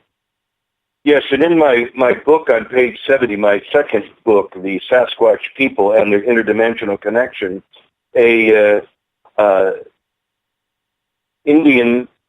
First Nations person from the Dakotas, saying here, his name is Chasta Denny, and I quote him here, and he says, "As I stated, the medicine way of shape-shifting has been around for eons. I do know that shape-shifting isn't only localized to a particular area or race. It is not something spoken about by other cultures, except in certain stories or legends. If one looks at these stories or legends, then it is easy to see that medicine people of that culture or race were probably involved. I have witnessed shape-shifting, and it's something that shook my way of thinking and understanding completely. As my elder said, we're going to wash your brains. They did, so I have learned not to limit myself and thinking to what I thought I knew or what may be written. I keep an open mind and look and try to understand in a new way. We call Bigfoot our elder brother. We know Creator created them for a purpose. They come and go as they please. So just as we cannot see the air we breathe, that doesn't mean it doesn't exist. End quote. Mm-hmm. I have a couple questions here from our audience that I do want to get in as time is winding down with you guys here in Spaced Out Radio Land. This one comes from Claudia. And Claudia is asking, the Lakota Indians had the white buffalo women come to them and leave messages to help people. Is Bigfoot's purpose quite similar? Yes, it is. However, as far as the white buffalo woman, that really set a precedence for their culture early on, and that was woven right into their culture. But Sasquatch too. But again, many different tribes have a slightly different perception of them, and yet they all have the same commonality of saying they come around during times of chaos and they prophesize that things are going to be happening, kind of thing. And right now we are, apparently, from everything I can see, ecologically, environmentally, politically, and so on, that this looks pretty close to the way the Hopi elders talked about the prophecies in the end times.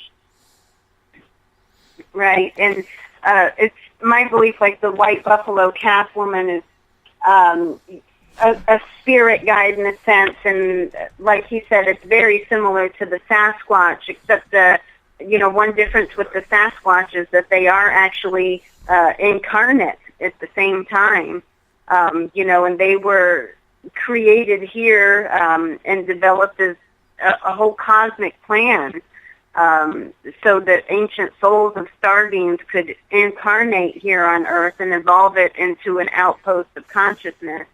But they're also physical, so that they can discover all the resources here on Earth and all the different life forms. And that's why they have great physical strength and resistance and thick skin and thick fur to adapt to all these different environments. They can live in snow-capped summits to dense jungles and break trees, run fast, and, on top of that, they're very psychic, and besides telepathy, they can read minds, they can remote view, bilocate, hypnotize, astral project, teleport and dematerialize. It goes on with the special abilities that they have. And so they're here to remind us that we also have these special abilities, and, it's basically time to take our planet back over from these lower powers that are enslaving us and making us think that have these restrictions that we don't actually have. Yeah, the planet's being run by a bunch of Neanderthals. Oh, true enough. That's just look at what's happening in your election down there, for sure. Right. Let's get to one more question here. This one from Joe, and we got about 4 minutes left with you. Joe is asking, in their conversations with Bigfoot, or in your conversations with Bigfoot, have the Bigfoot ever told you that they are going to make themselves known to the world, kind of like a Sasquatch disclosure, or do they prefer to stay hidden in the shadows? This is the coming out right now. They told me about 10 or 12 years ago that they're going to come out more and more and more to overwhelm the media with their presence in that sense, by going to, again, their word, the light bearers or light workers or people who care about the planet and other people. So in that way, I mean, you got to line up the 363 people that I've documented and call them all liars? I mean, really, they came out, they were so confused about what was going on that they needed to talk to somebody, and I ended up being that person. So why would an attorney from Baltimore call me, then fly out and wanted to sit and talk with me for 4 days and so on? Anyway, these things are happening around us, and right. And so they have said that they'll be coming out more and more. They've been, developing relationships with more and more pictures have been captured. But especially, they say that now is a major time in this shift on Earth where we're moving out of the third dimension or the third density and into the fourth. So they're ready to reveal themselves, but we're not ready for them to yet until we have shifted our own vibrations to match theirs more, until we have a deeper understanding of who we are and who they are. So, it becomes revealed to different, I want to say groups, but it's really more energetic levels that, are more aware of them before others. But this is disclosure, basically. And there'll still be lots of people. There'll always be skeptics, and there'll always be people denying it. But it'll be undeniable to those that have an open mind and an open heart. And as we make this shift, by the time we reach the fourth and fifth dimension, it'll be a different story, because those lower densities won't be a part of it, and then we can live and integrate with them and live in peace with them. We'll be at a higher vibrational frequency. Yes.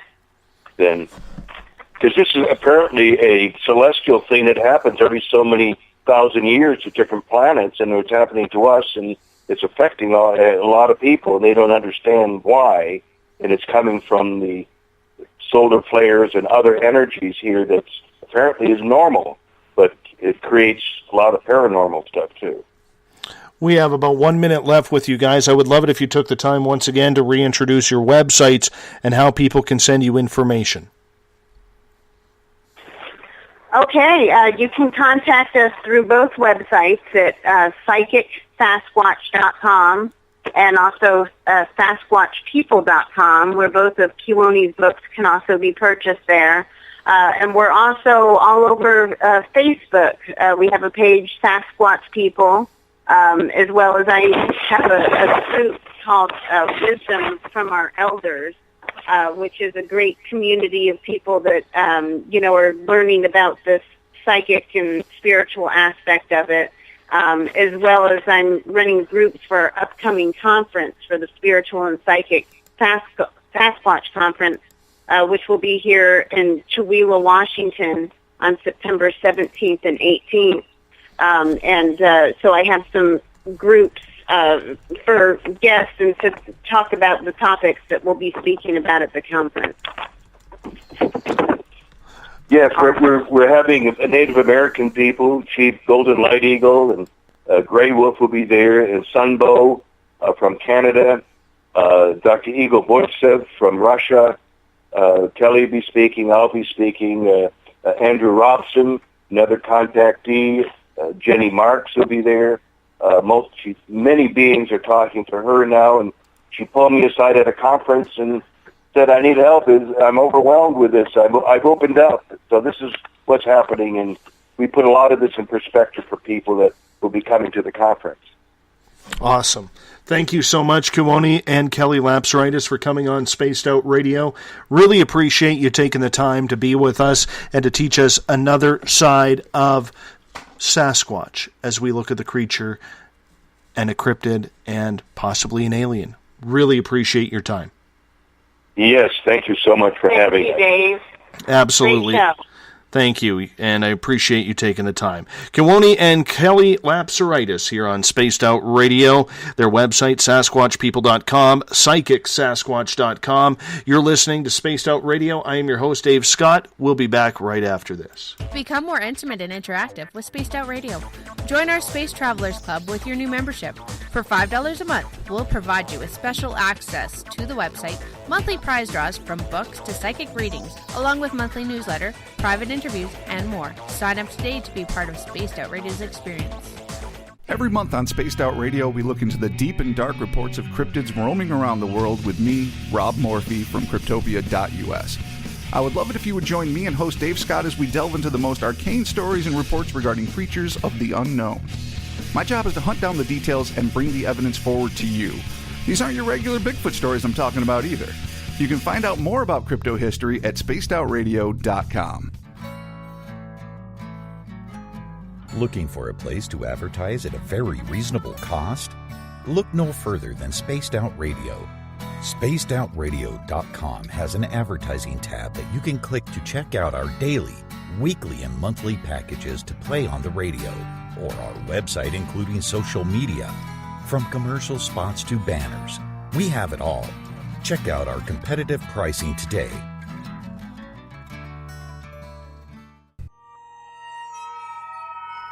You hear footsteps in the empty room above you.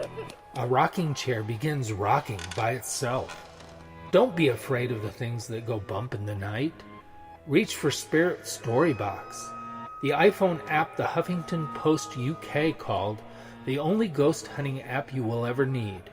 Spirit Storybox. The spirits are telling their stories. Are you listening? Strange creatures lurking in the night, the sounds of wood knocking in the forest, odd happenings right out of a fictional world. These are the reports I love. Hi there, this is author Ronald Murphy, and I would love it if you join me and Spaced Out Radio host Dave Scott the second Wednesday of every month on our journey into the unknown land of cryptozoology at spacedoutradio.com. From Mothman to Frogman and everything in between. Hey, they don't call me the crypto guru for nothing. Is the 24-hour world starting to wear you down? Let me from Rivulet Reiki and Ratings lend you a hand. Hi, this is Jolene, and if you're in need of Reiki or a realm reading, come to my website, rivuletrr.wix.com/rivuletrr&r, and let us help you out. At Rivulet, I specialize in healing your body, mind, and soul, no matter where you are. And be sure to check out the Rivulet R&R Facebook page for your best deals. Remember, it's time for you to make some time for you. Find yourself constantly looking up in the sky, looking for answers? Have you had extraterrestrial contact? Are you an abductee? Looking for answers to your experiences? Hi there, I'm R. Keith Andrews, Spaced Out Radio's resident ET expert. Join me live the first Friday of every month where I take questions from the Spaced Out Radio chat room and help you understand those from the far-off world. It's 2 hours of knowledge every experiencer should listen to. Hope to see you there. Did you know that Spaced Out Radio runs 7 days a week? Hi, it's James Tyson from Spaced Out Weekend. Every Saturday and Sunday night, starting at 9 p.m. Pacific, midnight Eastern, you can join me and my guests for some great chatter about what's going on out in the universe, or even in that dark part of the basement you really don't want to go back into. Well, let's find the answers to your experiences together. So come on up to Uncle Jimbo's cabin on the weekend. For more information, look us up at spacedoutradio.com.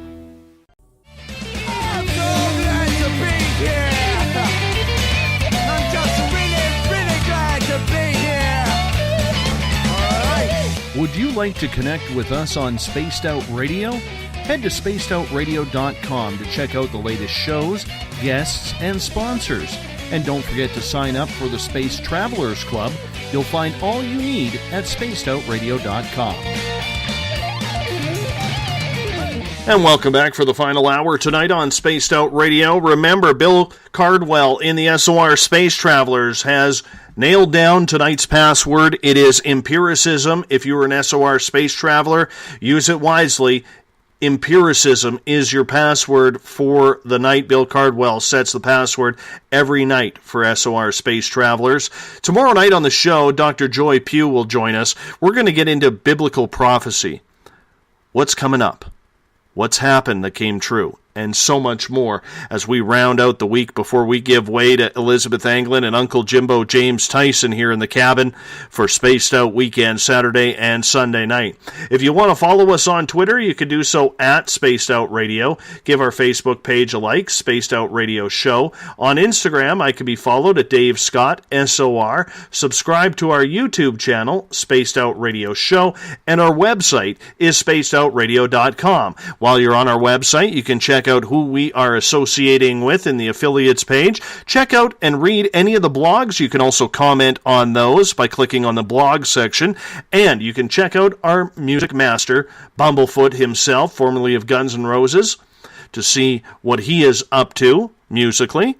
And of course, you could join the SOR Space Travelers Club for $5 a month, less than a Starbucks coffee.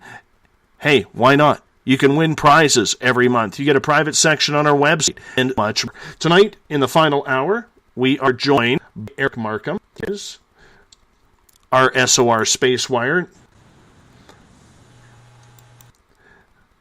And, Eric, I'm trying to get you on here, but for some reason the computer was acting up. There we go. How you doing? Okay. Hey, doing fine. How about you? I am doing great, man. Thank you so much for joining us in the final hour here. Always a pleasure. We've had a good chat about Bigfoot. Now, you follow every night in the chat room, and you made a comment in the chat room about you being of Cherokee descent, and you would prefer if maybe it didn't come out that Bigfoot was a real creature. Why do you think that? Probably, I just feel like if we expose them, you're going to get the idiots that decide, hey, I got to have a Bigfoot skin rug on my floor, or, man, I got to get one of those heads on the wall. I just feel like it would be disastrous for the species if they were, if they were disclosed fully, and, your average redneck with an IQ of 12 is out there hunting for them. I just don't think it would end well for either of us. And I can understand that. And I know in British Columbia here, and apparently in Washington State, which I learned tonight from Kewaunee and Kelly Lapseritis, our guests the previous 2 hours, that there is a law in my province in Washington State stating that it is illegal to hunt and or kill a Bigfoot. Do you think that they are creating these laws for the sake of the fact that they're probably existent, or do you think they're creating it out of maybe something on a Friday and you need some publicity on something?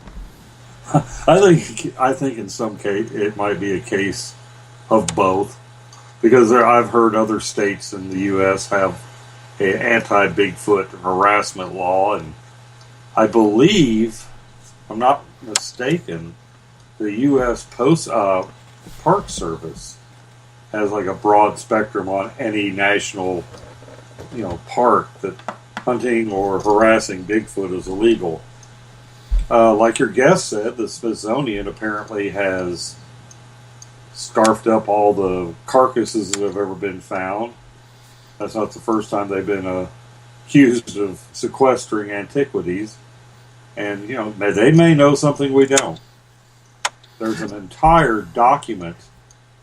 I can't remember I think it was Department of Interior, and it was an entire document on how to behave in an area where Bigfoot was supposed to be, how to protect, it was like what do they call it, environmental impact study with Bigfoot at the center of it. So I'm beginning to think that they know something we don't. Well, you know what? It really makes you wonder, especially when you look at the fact that so many people are having experiences, and it's not just in certain places, which, the West Coast here is very well known of. Bigfoot has been seen right across Canada, almost in all 50 states. And when you have that many people having those sightings, you have to start giving into the fact that not everybody is psychotic. Not everybody is having, strange episodes of delusion. You know what I'm saying? Like, everybody out there, and like Kewaunee said, he has interviewed lawyers, doctors, professional people who hold a degree of credibility, and they are coming out stating that they are believers that Sasquatch is real. And yet, much like UFOs and aliens, there seems to be a real denial in the mainstream that this creature exists. Well, just like 20 miles from where I'm sitting right now, I think I put that on the space wire too. These two guys, they were resting.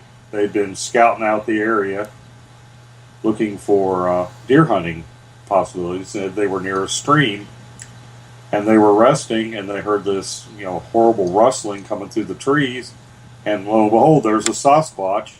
It walks past them, squats down at the stream, is doing something in the stream, and about the time they decided, let's escape, another one joins the first one, a slightly smaller one, so possibly a family group, lives basically in my backyard. Our area is full of little compact cities, but there's a lot of wilderness around us. Pilot Mountain State Park, Hanging Rock. There's tons of undeveloped property around here that has everything the Sasquatch would need. There's food. Right now, the blackberries, strawberry, there's all kind of natural food and plenty of water. So it'd be a perfect, it's just, I guess it's the equivalent of Sasquatch suburbs out around here. Eric, you're a man of science. You went to school for sciences. You've done scientific research. You work in the medical community during your regular business hours. Why do you think science and mainstream science has such a tough time believing that a creature like Sasquatch could possibly exist? I think the problem with most scientists is that science has become an answer in its own right. To me, science is merely a tool to use to investigate whatever the subject is. And I work with a lot of people who, if you can't look at it under a microscope, you can't run it through a mass spec, it doesn't exist. And that's just sad.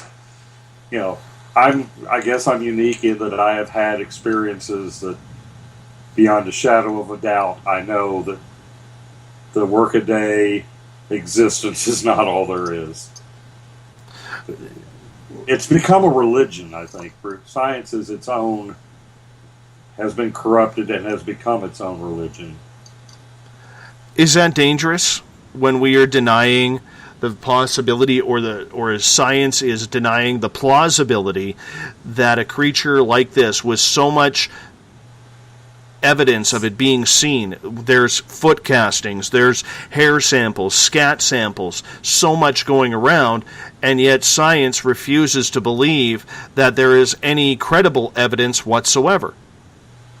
That's part of the, I think that's, one, it's sad that people are willing, that, scientists are supposed to be the ones with the open minds who see a subject and say, let's dig into that. Not the ones who say, well, there's no use looking into that, that's just crap. And it's become so polarizing.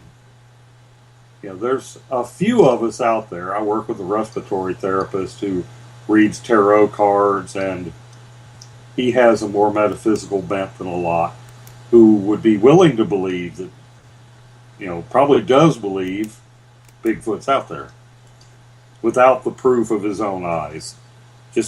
But it's rare, few and far between. And I think it is dangerous because using science as an end to itself and just proclaiming that this stuff isn't real is like putting on a blindfold and walking through the world with no idea what's going on.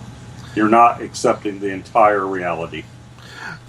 Does science not in the mainstream contradict itself, though, Eric? Because here in one sense, their job is to research to prove what is or what is not out there.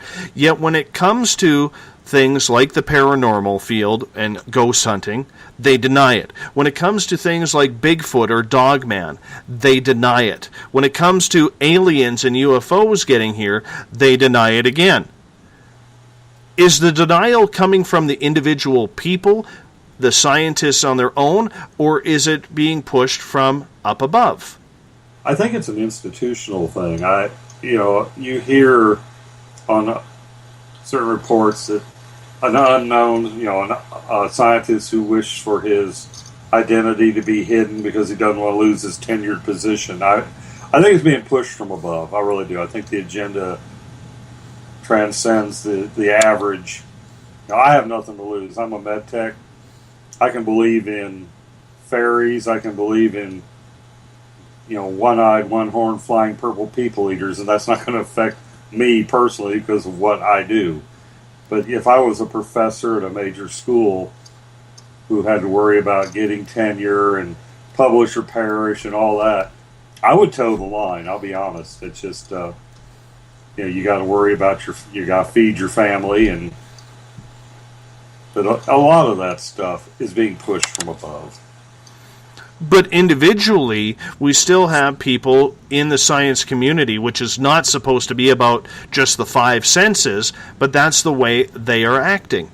And as someone who went to school for science like you did, how much does that disappoint you that in certain areas they are so closed-minded? Oh, it's terribly disappointing. I spent 5 years getting this arsenal of tools to use, and I was this bright-eyed, oh my God, I'm going to discover things, and I did research into certain microorganisms and found some new stuff out about them, and I just, I hit the streets ready to, discover the world, and it doesn't work that way once you get out there. Unless you're somebody who manages to get a Nobel Peace Prize and then your credibility can't be impugned, you're pretty much stuck. You're not going to get that research grant to go out and discover Bigfoot because, one, the administration's going to say, we're not going to waste money on that.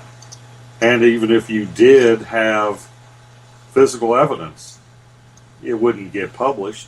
I was surprised that the Smithsonian they went to Tibet or Nepal, actually retrieved some specimens, some hair, and they published it in the magazine, and the next thing you know, there's nothing about it. I can't even find citations to that issue on the internet and on the Smithsonian website. I've actually gone to the Smithsonian website and tried to find out which issue that was because I don't have it anymore. And there's no mention of it. So they got there, they found proof, they came back, and it got swallowed up. That's just wrong on so many levels. Oh, very much so. But let's talk individually here for a moment. Okay. When it comes to individual scientists who are absolutely denying it, university professors, I'm not talking doctors and physicians, okay? What I'm saying is we have very few universities that are actually taking the time to study and research these topics. And I guess it always comes back to the question, isn't that their job? It should be, yes. It should be any mystery out there. It should be the bound duty of a researcher to find the answers. And no matter how ridiculous something might seem on the surface, let's not forget how much derision the Wright brothers received when they said, well, we're going to build an airplane. And the man who discovered the Helicobacter pylori was the microorganism that caused ulcers. The man was literally laughed out of the country. And then 5 years later, guess what? Oh, by the way, he was right. Helicobacter pylori is an organism that causes stomach ulcers. So the scientific community has become, by and large, so close-minded. They're only going to go after the research that is quote-unquote mainstream. Anything else, you risk losing your position. There are individuals out there who do believe, but aren't willing, and rightly so, aren't willing to watch their family get put out on the street because they've lost their jobs. So is that the fault of the universities or just researchers in general? Or do you think they are being told, we don't want you wasting money on this? I know from personal experience with a researcher at Austin Peay State University, went back in the 90s when I was attending, that there are just certain subjects that the administration, the Tennessee Board of Regents, whatever governing body there just happen to be, squelch anything that doesn't fall. They don't want here's part of it, they don't want to lose credibility. They don't want to say, Austin Peay State University launches research into Bigfoot, because then they're going to start losing alumni money, or the perception. They are afraid that the perception is, oh, they've lost their minds. What happened? The president of the university is going to find himself looking for a job. It's the fault of, I think it's more the fault of the established hierarchy of the scientific community than it is the individual researchers. I know that there are researchers out there who would love nothing more than to spend their careers looking for Bigfoot, or finding ET, or even trying to discover if there are psi powers. Duke University actually did do a study on it, but I'm not convinced that the results they kicked out when it was all said and done were really what they found. They may have found answers, but I don't think they got to release what they wanted to. Do you think that, like Kewaunee and Kelly Lapseritis stated, that there is a government cover-up when it comes to Bigfoot? I think anything, from what they were saying, Bigfoot sounds like a enlightening force. Something that would lift us out of this current situation. So yeah, I think there's a vested interest. If that is true, then of course there would be a vested interest in the government to keep people from, they don't want us to outgrow them, so to speak. So yeah, I believe that there's probably at the very top levels there's a cover-up or a disinformation campaign, however you want to put it. What do you think that is causing that? What is the fear out there about examining Bigfoot to make sure if it's real or not? I think they already know it's real, like those reports from Mount St. Helens.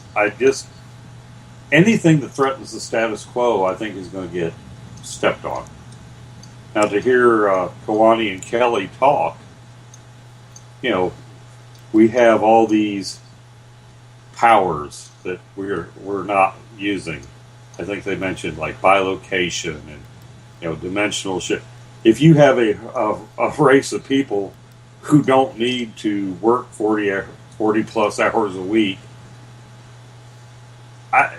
it would free us from the government's control. So that's got to be a no-no right there. Do you think, though, that like Kewaunee and Kelly had mentioned, that there is some sort of magical, mystical powers surrounding Bigfoot that the government doesn't want out? Possibly. I didn't agree with everything they said, but then again, I have a Native American background, and I've heard those stories, and I was glad that they mentioned that there was a time when the Bigfoot and the Indians didn't get along. But in my own tradition, the Cherokee tradition, it is not actually the Bigfoot, which is a slightly different incarnation here in the Carolinas than what you get out west, are considered suitable mates. In fact, they're desirable because of the magic, their medicine, I guess you would call it, for lack of a better term. It's actually considered advantageous to be paired with one because they've got that extra ability. And I get that. And let's face it, the United States military, being the world superpower that it is going to try and take advantage of absolutely anything and everything it has. So if they know that Bigfoot has some sort of telepathic ability or shape-shifting ability or cloaking or camouflage, they're going to want to see what they can do with that on a military industrial complex type attitude before it's released ever to the public that this creature could exist. Oh yeah, that would just be a general's wet dream to have that kind of creature under their control. I'm hoping that your former guests were correct, and it would make it anything that could slip in and out of a dimension. It would be awful hard to capture them and exploit them in that way. And I'm hoping that's what keeps it from. I'm hoping that's what keeps Bigfoot from becoming weaponized, for lack of a better term. And I guess that's the worry for a lot of people, is whether or not they would try and make Bigfoot a super soldier type creature if the government is covering it up. And we are talking about capital I, capital F, ifs here, in quotation marks. Well, you're looking at a government that has weaponized dolphins, trained them to attach limpet mines to ships. So yeah, if they could get a hold of Sasquatch, they would make every attempt on Earth to weaponize it. A battalion, can you imagine a cloned battalion of that creature jumping out of a helicopter? That would scare most of your adversaries to death right there. Add the infrasound that they are supposed to be able to use, the way they can make people fear them without even touching them. It'd be a fantastic weapon. Oh, for sure. A little far out on the cloning issue, but I'm not convinced that hasn't already been done at least once as far as cloning a humanoid. We have about 1 minute here before we're going to take a break here. And we are with Eric Markham, the SOR Space Wire writer. He is our news director here at Spaced Out Radio, kicking in for a night on the show to wrap things up. Eric, in your opinion, do you think within the next 10, 15 years, maybe 20, that we are going to see the truth of Bigfoot come out? I think it's inevitable because the population keeps growing. We keep making incursions into what would be called, Bigfoot's territory. Unless Bigfoot really is in total control of who contacts them or who experiences them, I feel like it's going to be inevitable. We've got the drones, the satellites. There is so much surveillance out there that I think it's just a matter of time before one gets caught out in the open irrefutably. For sure. On that note, we are going to go to a break here at the bottom of the hour, final break of the night on Spaced Out Radio. The first 2 hours, we were joined by Kewaunee and Kelly Lapseritis talking Bigfoot, their website, SasquatchPeople.com and PsychicSasquatch.com. And right now, for the final half hour, we will be joined again by Spaced Out Radio's news director, Eric Markham, as we continue to talk Bigfoot tonight on the mighty SOR. We'll be right back. Are you an experiencer? Have you had run-ins with strange creatures you can't explain? ETs, Dogman, Bigfoot, werewolves? They're enough to scare the daylights out of anyone. Hi there, I'm Butch Witkowski from your Cop. And on the last Monday of every month, you can listen to me and the host, Dave Scott, talk about the weird and the strange being reported on Spaced Out Radio. I'm going to bring my investigations and sources, you bring your experiences, and we'll figure out the rest together. Strange Days on Spaced Out Radio. Come tune us in at spacedoutradio.com. Are you interested in advertising on Spaced Out Radio? Head to our website at spacedoutradio.com and click on our advertising tab. There you will find an assortment of ways you can get your product out there with us. From the radio, commercials, to banners, to social media. Have a product you'd like our host to endorse? We can do that too. Visit spacedoutradio.com for more details. Visit purpleplates.com today. For over 40 years, the Purple Energy Plates have been delivering amazing results for their many customers.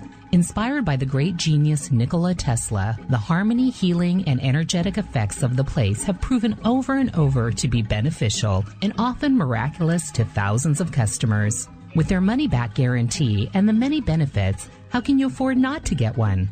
Check their site for daily specials and choose from their many energy products. You won't be sorry. Right here, this is where we divulge the fruit of our research.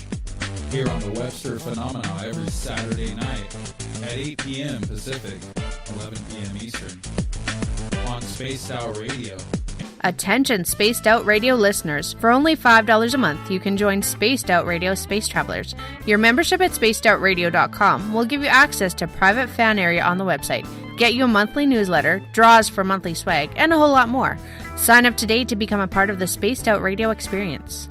Strange creatures lurking in the night, the sounds of wood knocking in the forest, odd happenings right out of a fictional world. These are the reports I love. Hi there, this is author Ronald Murphy, and I would love it if you join me and Spaced Out Radio host Dave Scott the second Wednesday of every month on our journey into the unknown land of cryptozoology at spacedoutradio.com. From Mothman to Frogman and everything in between. Hey, they don't call me the crypto guru for nothing. Greetings and salutations, space travelers, from the Chronicles of the Unknown team. What is Chronicles of the Unknown? I keep hearing about this thing. It's a new paranormal reality TV show based right here in beautiful British Columbia, Canada. Follow our team as we uncover claims of activity on the Caribou Gold Rush Trail. You can also follow us here every third Monday, where two members of our team will be available to answer your questions. We'll give you some equipment updates and some of our experiences on the road, right here on Spaced Out Radio. Did you know that Spaced Out Radio runs 7 days a week? Hi, it's James Tyson from Spaced Out Weekend.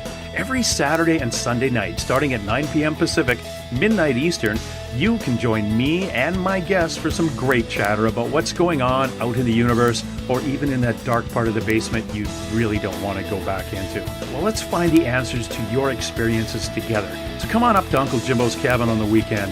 For more information, look us up at spacedoutradio.com.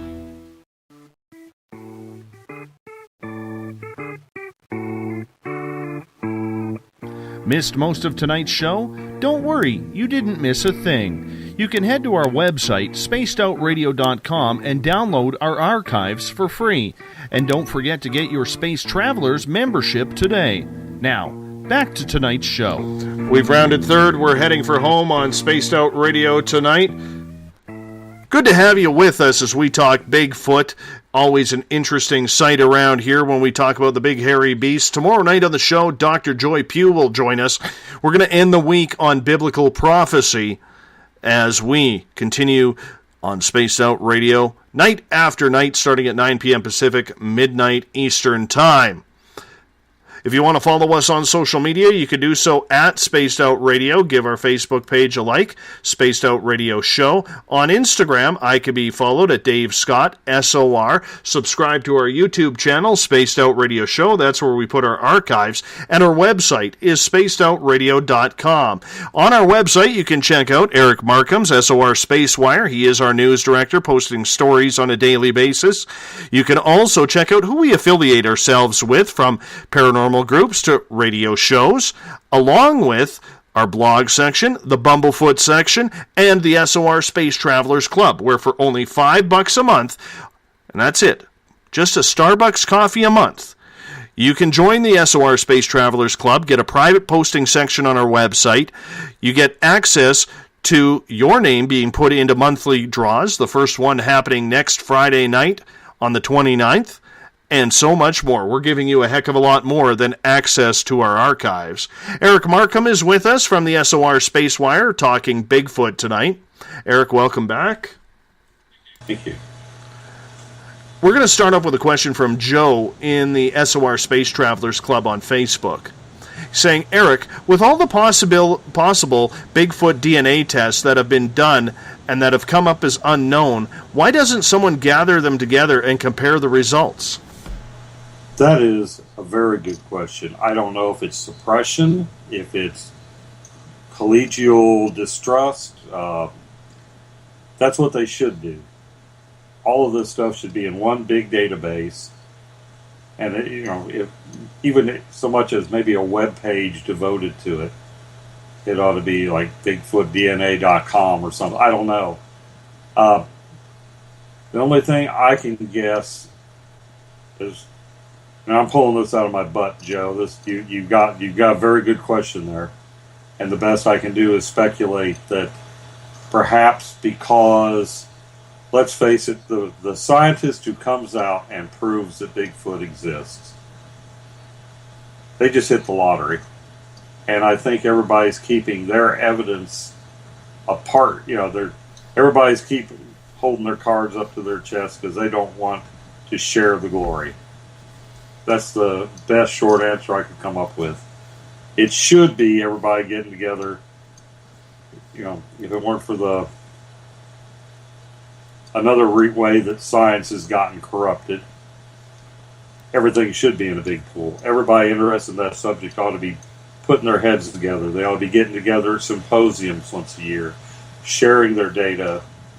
Let's go from unknown to primate of, or let's codify it. But I don't think that's going to happen for a while. It's very interesting that, looking back on our interview earlier on with Kewaunee and Kelly Lapseritis, some of the things they said. They believe that the government is covering up. They do believe this is a shape-shifting type creature. Do you think that Sasquatch may have those magical type powers, and that's the reason why everything is keeping quiet? Possibly. I mean, with your own encounter, what did you feel when you had... Sorry to switch this around on you. I don't think I've encountered. I think I've been observed by one way back in the past, but I've never actually seen one myself. Something's got to be keeping them hidden. Did you have that impression when you had your encounter that did you feel some kind of aura about the creature? When I saw the two creatures, I was just amazed, to be honest with you, because I, in my daytime position, have an ability to talk with a lot of First Nations people. And Sasquatch is always one of those things that I wanted to see. I knew they were out there, and I just wanted to see. I wasn't expecting to see them. And when I saw the two creatures within minutes of each other, it was absolutely mind-blowing. Now, the first one was in the shadows. We could see a face and we could see a right shoulder as it peered from behind a tree. But the second one, I will never forget the hair, the color of the reddish-brown hair, the fact that there was no neck, that it kind of went shoulders to head in one single piece, the way the head from the shoulders angled upwards and then angled down towards the face. But as I've reviewed this in my head over and over again, Eric, I think there was a third there that I just didn't see. Or maybe it was translucent or shape-shifted. Because what caught my attention when I had my sighting on the second one was there was a tree branch that was shaking vigorously. And this big behemoth of whatever it is, creature, we'll call it a creature, walked right through where that tree was shaking. And I saw it from the full right profile from the waist on up. And it did not look at us. It wasn't even paying attention to us. And for it to go where that branch was shaking, that ultimately makes me believe that there was a third one there. Now, take away that sighting and what happened a few days later when we were back in the same area, because this happened on a friend's property, when we had the feeling that we were being followed because they had a lot of paranormal activity on their property, and we would do paranormal walks around their yard. And when we walked from the back of the house to the front, it felt like we were being followed. And only 2 of the 4 of us who were doing this walk could actually, when we turned back and looked to see if we were being followed, could see the pixelation because it was by a cherry tree. And when we continued the walk, what really solidified it for me was the growl that was heard, or the roar, whatever you want to call it. That absolutely sent every hair on my body standing up straight when that let loose. So when I try and listen to First Nations people say it is a shapeshifter or it's interdimensional, and then I coincide that with what I personally experienced with 3 other people, it makes me believe that there has to be something more to this. I haven't had an experience before that. I haven't had an experience since. I can only go on one experience in a 1A category, the sighting, and the 1B category, the pixelation and the sound. It's possible that... let me gather my thought a second. There's got to be something to the metaphysical aspect. There's just too much, just like we accept the fact that Bigfoot exists because so many people have come out and seen it. We've got the DNAs that come up as an unknown primate. All this, we take that on faith. Those of us that are open-minded enough, we take that and we say, okay, Bigfoot exists. To us, that fits in our paradigm. We don't know enough to say they don't have these other abilities. They have survived all this time without the use of the machines that we take for granted. They have to have come up with some kind of survival mechanisms. So, they live in the wide open for all we know. So, yeah, I think we have to accept that maybe the metaphysical aspects are somewhat overstated with an overlay of myth, but all myths at their core have a grain of truth. So, yeah, I think that there are probably the infrasound, everything's based on vibration. Maybe they have learned how to change their frequency. That's where you get that pixelation. They have a way of blending in. So I'm thinking that we have to combine both sets of tales of this creature and combine them. Yeah, I think they probably do have a form of telepathy. They have to have some kind of edge, because if they're living in the woods with no tools, there's got to be something that's compensating for that. And you just can't survive a dead cold winter with nothing but a fur coat. I'm sorry. There's got to be something else to these creatures. Okay, so what do you think about the whole aspect that we have seen and heard many people on this show, Eric, talk about how they've set up trail cams and they've found nothing but weird orbs of light or something along those lines? You see people who have taken videos. I mean, YouTube is full of them. Never mind the fake ones, but the video always seems to be blurry, and it doesn't matter if it's a photograph or if it is a video of a creature moving. I'm curious on what you think about why that would be caused on a scientific level.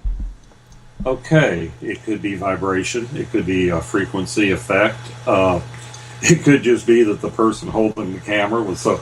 Personally, if I was in a situation, I'm fairly calm. I mean, I'm the last one to get spooked on a ghost investigation because I'm too busy trying to rationalize what I'm seeing. My hands would be shaking like crazy if I saw that. I would be so excited that I would just be jittering. That could, it could be nothing more than the mechanics of it. I've also heard that the game cameras put out a it's a signal that they use for a trigger. And then maybe Bigfoot, I've heard that the best way to get Bigfoot off your property is put up trail cams, that they will avoid them like the plague. Orbs. Okay, with most of the orbs I have seen, I can get the same thing by the light effect with my camera. So sometimes I think the orb effect is probably an artifact of the process, the photographic process, or the way the image was captured. I'm not saying they all are, because I don't know, but the vast majority of the orbs I've seen have been because of lens flare, if you will. Maybe if you put water or liquid on a lens, you will get orbs because of the way maybe Bigfoot, it might be a sign of contempt. Maybe it's Bigfoot slobber. Maybe they spit at the camera when they encounter it. That's where the orbs come from. I mean, it might just be a, screw you, pooey. I don't know. What about the idea that they have some sort of ability to send a signal down to any type of electronic device, like the Lapseritis has said, in order to almost throw the electronics off from what it's actually trying to capture? Well, given the other abilities that they are said to have, I don't see that out of the realm of possibility. We're just now starting to discover what infrasound can do. If these things truly can bilocate or travel dimensions, it seems like being able to direct a EMF pulse at a camera shouldn't be outside the realm of their possibilities. So yeah, I believe that could be a viable. It doesn't take much to disrupt electronics. As every night when we have our troubles with SOR, on the SOR sites trying to get Skype to work, when everything, and we're not under attack, so to speak. I would say that they can probably direct either, they've got these huge chest cavities, even if it's not a mental form of, say, telekinesis. The huge chest cavities and nasal cavities these things would have inherent in their anatomy, they could be scrambling the cameras, the electronics in the cameras, with infrasound. A lot of, they've used sound waves to disrupt electronics before. So it just might be an inherent ability.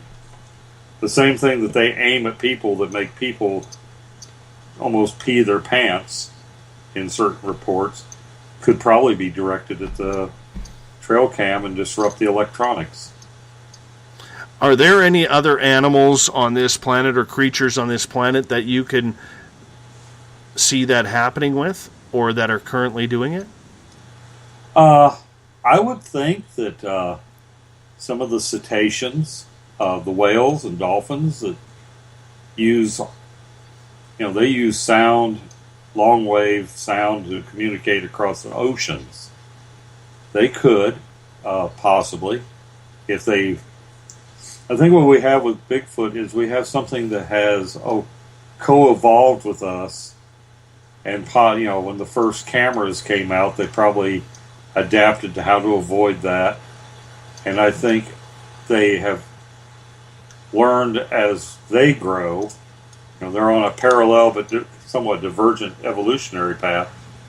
They've learned how to foul up our electronics. The more we overtake the plumbing, I guess, the easier it is to stop it up. But I would think that anything that uses sound, orcas, blue whales, anything that has this in its makeup could probably do the same thing.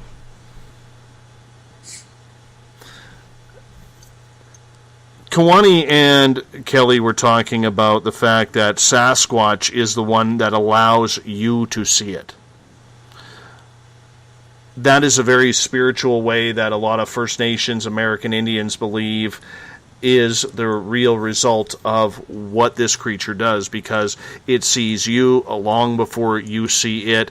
Its senses are said to be incredible, which would make sense considering if it's surviving in the wilderness without much contact from anything. It would just make sense that it is that powerful, where it has the ability to do that, where it has perfected its stealth game. But do you believe, and a question was asked earlier by Bob in the SOR Space Travelers, that Sasquatch allows you to see it? Take the Patterson-Gimlin film. To me, that Sasquatch looked like it was a little bit shocked that it was seen by people on horseback, Roger Patterson and, of course, Mr. Gimlin himself. Okay? And it got out of Dodge as quickly as possible. So what is your opinion on that? Oh, that's a good one. Yeah, that Patterson-Gimlin film, I've seen the stabilized, that I don't think there's a film other than maybe the presidential assassination of John F. Kennedy that has been analyzed as much as that Patterson-Gimlin footage. I don't think that particular specimen of Sasquatch had encountered a camera. I think the idea that it was being filmed was as strange to it as anything in its experience. And yeah, it looked like it wanted to get out of Dodge, and it kept looking over its shoulder like, what? Like, it was, I get the impression watching that it's just as curious about what are these two yahoos doing as it was wanting to get away. And there's also some speculation that there were young in the area, and that this female Sasquatch might have been trying to distract the Patterson and Gimlin away from its children. So I think as they have to have some kind of a information sharing if they're telepathic. Maybe this is the first time that a species of Sasquatch had encountered that filmmaking technology. Okay, so now they send out like a broad wave to the other Bigfoots. Hey, the humans have this weird thing, not sure what it was, but they were aiming it at me. It didn't hurt me, but I'm not sure what it was. Because if they're telepathic, like the previous guest said, they have to be able to broadcast stuff like that. They wouldn't just broadcast it to us, they would broadcast it to each other. And that's what I'm saying. Maybe as our technology changes, they get exposed to it, they pass it on to the rest of their community. Hey, watch out for these, say, trail cams, whatever their word for trail cam is. Or they pick up from the person who's using that technology what that technology is supposed to do, and then they pass it on as a learning experience. Okay, avoid a human you see carrying this. Just my theory. And I think that's a good theory, too, but it still doesn't say the shock of what will absolutely happen in regards to that video. Patterson-Gimlin, I mean, whether you've seen the stabilized area or whether you have not, the stabilized film or not, the fact is that Bigfoot got out of Dodge. And in that situation, I would assume that that Bigfoot was caught off guard if it can allow you to see it. Because, I mean, let's face it, mistakes are made, whether they're animals or cryptids or human beings. Everybody makes, and everything makes mistakes. So I think there's some sort of relevancy in that there was probably that type of scenario playing out. Because you look at the speed at which that female Sasquatch gets out of there. She's in a hurry to get back in the woods, to get back into her camouflage state. The horses are going crazy. She probably isn't used to seeing that. So there's a lot going on in that film. No, absolutely. I think we don't know what the creature... We don't know what she was doing up to that point. I would assume that they are on a sort of a hunter-gatherer type survival system for the most part. Maybe when they come down or when we see them, they're roughing it, they're camping. I don't know, like it's a recreational thing. She was distracted at some point, not noticing, and maybe there's a distance, an effective distance for their abilities to detect other creatures in their area. Maybe it wasn't until Patterson and Gimlin arrived that they got within her sphere of influence. And then, it's like, oh Lord, they caught me. Let me get out of here.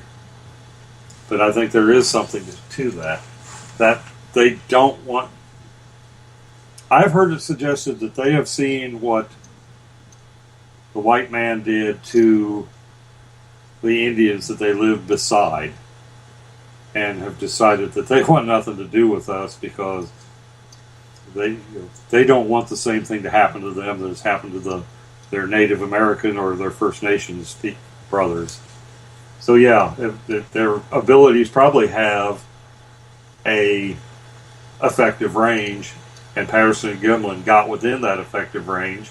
She realized she was under observation and was booking it to get out away from them. Very interesting indeed. What about the idea that Bigfoot is telepathic? I would say because of the way they have lived with... I think if we had not become tool users, maybe we would have developed our senses like that. I would say that it's probably just a natural evolution for them to have that ability. It would allow them to be able to communicate without making noise. So yeah, I would say that they probably, without all the distractions of technology, yeah, they probably developed telepathy, or even some form, maybe not so much telepathy, but just a non-verbal form of communication. We call it telepathy because we don't know enough about it, and that label fits. But I'm sure that they have come up with a non-verbal way of communicating with each other just for being able to hunt, to communicate without tipping off their prey. I would think they've had all this time to evolve in that way. So it may be telepathy. They have a large brain. It could be, but wouldn't that state that there is a higher form of intelligence in regards to the creature than what we would think that a normal animal would have? Oh, absolutely, yes. I don't know too many people that have encountered them. That seems like it's sort of a universal thing. People that have encountered them feel that they're dealing with more of a human, or they're not just dumb animals, so to speak. They are a people, for lack of a better word. So yeah, I think that that's probably a good case for that. I don't think that they're just living on instinct. I believe that they probably have a culture. It might not be something we would recognize as a culture because of the way we've evolved, but I would think that they would have. To be honest, I would just love to live with a family of them for a month just to see what is going on. They just have had to have evolved so many abilities that if we ever had them, we've lost them because of our reliance on technology and the way our communities developed. We have about 1 minute left with you, Mr. E. Would love it if you tell us what the SOR Space Wire is all about. I'm looking for, relevant news of the Turkish coup last weekend. I'm looking for Fortean type things. The last one posted was about the president of the European Commission in a speech to the entire European Parliament saying that he was in contact with leaders of other planets. Well, did disclosure come along and we didn't catch it? You mean that I don't speak French, but the word planets is the same in both languages, and when I searched to vet that particular story, all I could find from mainstream was talking about what a drunk he things impugning his reputation. As far as I'm concerned, disclosure, it seems to me disclosure happened in Belgium about a week ago. But that's what I'm after. I'm trying to find things of relevance, but I also want that occasional odd, Fortean type news. It's always good, and that can be found at spacedoutradio.com. Eric Markham, thank you for being with us the final hour of Spaced Out Radio tonight. Oh, my pleasure. Thank you for asking me to be on. Not a problem. We've brought in Mr. Bumblefoot. He's starting to rock us out. Our music man, the guitar god himself, is raring to go as he winds up the show for us. Tomorrow night on the show, Dr. Joy Pugh will join us, biblical prophecy, and so much more. Tomorrow night, she's going to be with us the entire 3 hours on Spaced Out Radio tomorrow night, starting at 9 p.m. Pacific, midnight Eastern Time, so you want to get that going. You can follow us on social media at Twitter, at Spaced Out Radio. Give our Facebook page a like, Spaced Out Radio Show. On Instagram, I can be followed at Dave Scott, SOR. Subscribe to our YouTube channel, Spaced Out Radio Show, for our archives. And our website is spacedoutradio.com. While on our website, check out Eric Markham's SOR Space Wire for the latest news going on. Check out our affiliates, who we're associating with. You can also read up on our blogs. Check out the Bumblefoot page. And, of course, join the SOR Space Travelers for just $5 a month. That's cheaper than a Starbucks coffee. Go for it. Take the chance. You're going to be very, very thrilled. I want to say thank you to Kewaunee and Kelly Lapseritis for joining us the first 2 hours, Eric Markham from the SOR Space Travelers, and the SOR Space Wire in hour number 3. Uncle Jimbo, James Tyson, and Elizabeth Anglin are in the hot seat for Saturday and Sunday night, so it'll be good to have them back as they get going to keep the weekend ride alive as we do this show 7 days a week. Coming up on Monday for my show, Butch Witkowski will be back as we get into all things cryptid and alien with him. And now we'll talk to you in 21 hours. Mr. Bumblefoot's taking us home. Good night. I know you're out there somewhere. This is the new totalitarian state. 1,000 eyes are waiting for you to break. Stay in line, don't make a mistake. We're watching. We watched you.